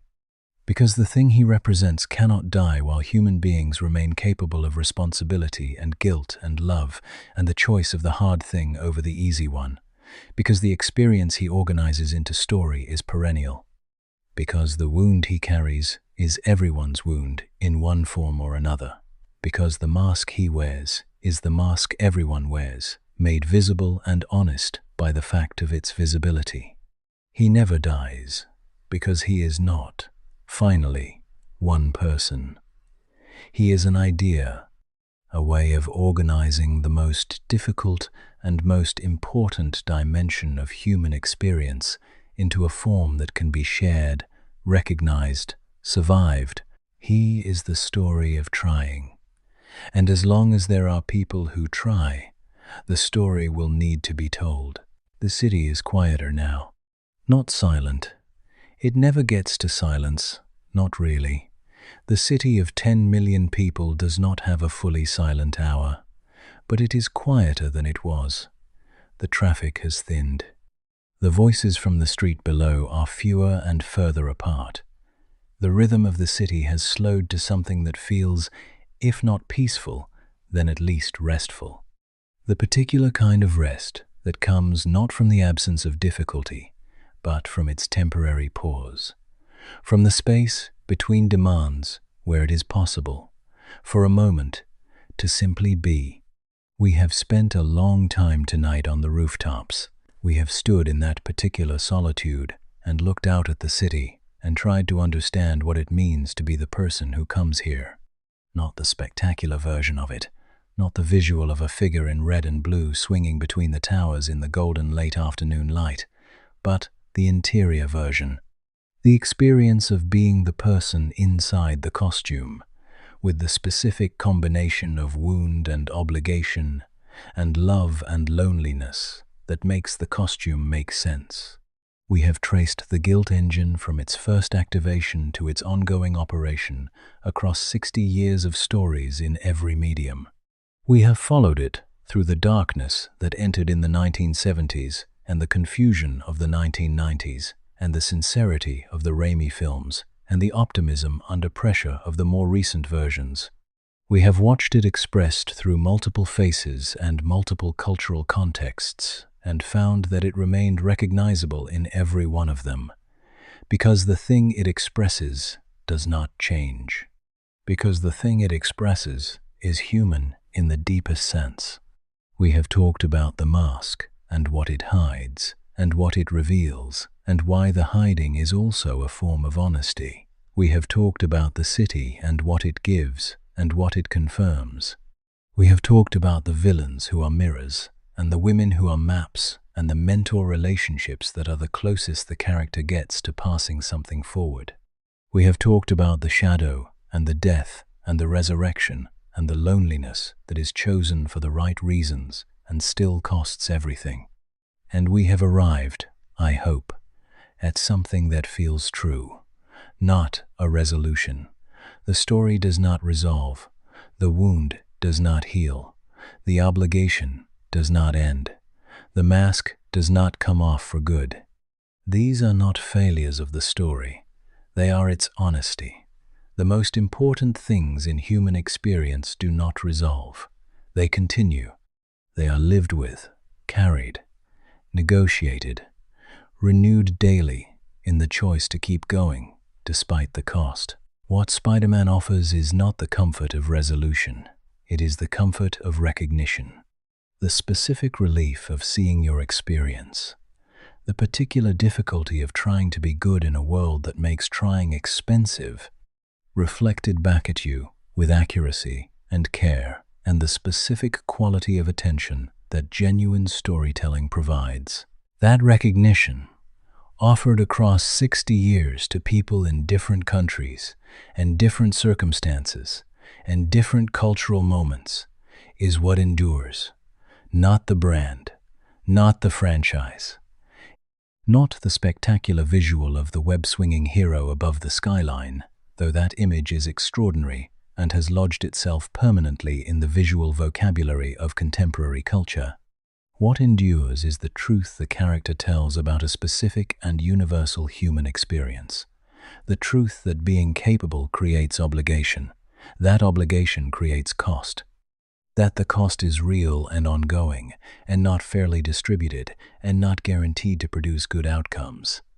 And that despite all of this, or perhaps because of all of this, the choosing of the obligation is the most fundamentally human thing that the story knows how to depict. Not the most heroic in the spectacular sense, not the most powerful, or the most impressive, or the most dramatic, the most human, the person on the rooftop at 3 in the morning, alone with what they have agreed to be, looking out at the city they have agreed to care for, feeling the weight of the agreement and choosing to carry it again tomorrow. This is not a superhero, or rather, the person is a superhero in the only sense that ultimately matters, not because of the things they can do that others cannot, but because of the thing they choose that others might not. The choosing of the hard thing, the daily, unremarkable, enormously costly choosing of the obligation over the alternative, the refusal to become the version of themselves that the wound could have made them. This is what the mask means. Not power, not secret, not disguise. Commitment. The commitment to show up again tomorrow, to carry again what was carried today, to be, again and again and again, without end, the person who pays attention, who notices, who is there when being there is the last thing that feels manageable. That commitment is what Spiderman has been telling us about for 60 years, across every medium and every cultural moment and every face and every version and every adaptation. The story has been saying the same thing in different languages to different people in different circumstances. You can be this, not the powers, not the costume, but this, the choosing, the carrying, the showing up, and you will not be alone in it. Even when the rooftop is empty and the city is quiet and there is no one who knows your name, you will not be alone in it, because the story has been told before, the path has been walked before. Others have been here, in this specific combination of responsibility and exhaustion and love and loneliness, and they have made it through to the next day, and the day after, and the day after that. Spider-Man never dies because the story he tells is the story of every person who has ever chosen the hard thing for the right reason. And that story does not end. It continues in every person who makes the choice, every day, in whatever form their specific version of the obligation takes. It continues in you if you have made that choice, if you are making it now, in whatever form your particular wound and obligation require. If you have been here before and know the specific quality of the view from this rooftop, the city spread out below you, and the weight distributed across your shoulders, and the knowledge that tomorrow will ask the same of you again. You know what this is. You have always known. The mask was just a way of making it visible. Let the city be quiet now. Let the night do what the night does. Let the obligations of tomorrow wait a little longer in their proper place, in the future, where they belong, rather than here in the resting dark where there is, for now, only the lights of 10 million lives below you, and the particular peace of having chosen, again, to be the person who carries the weight. Rest now. The city will be there when you wake, and so will you. Good night. If you have been here several nights running, drop that number in the comments. And if tonight was your first night, Just comment Night 1 if this changed something for you or reminded you of something you already knew. Consider sharing it with someone who asks hard questions about the stories we tell and why we need them. These are the conversations that matter. Sweet dreams.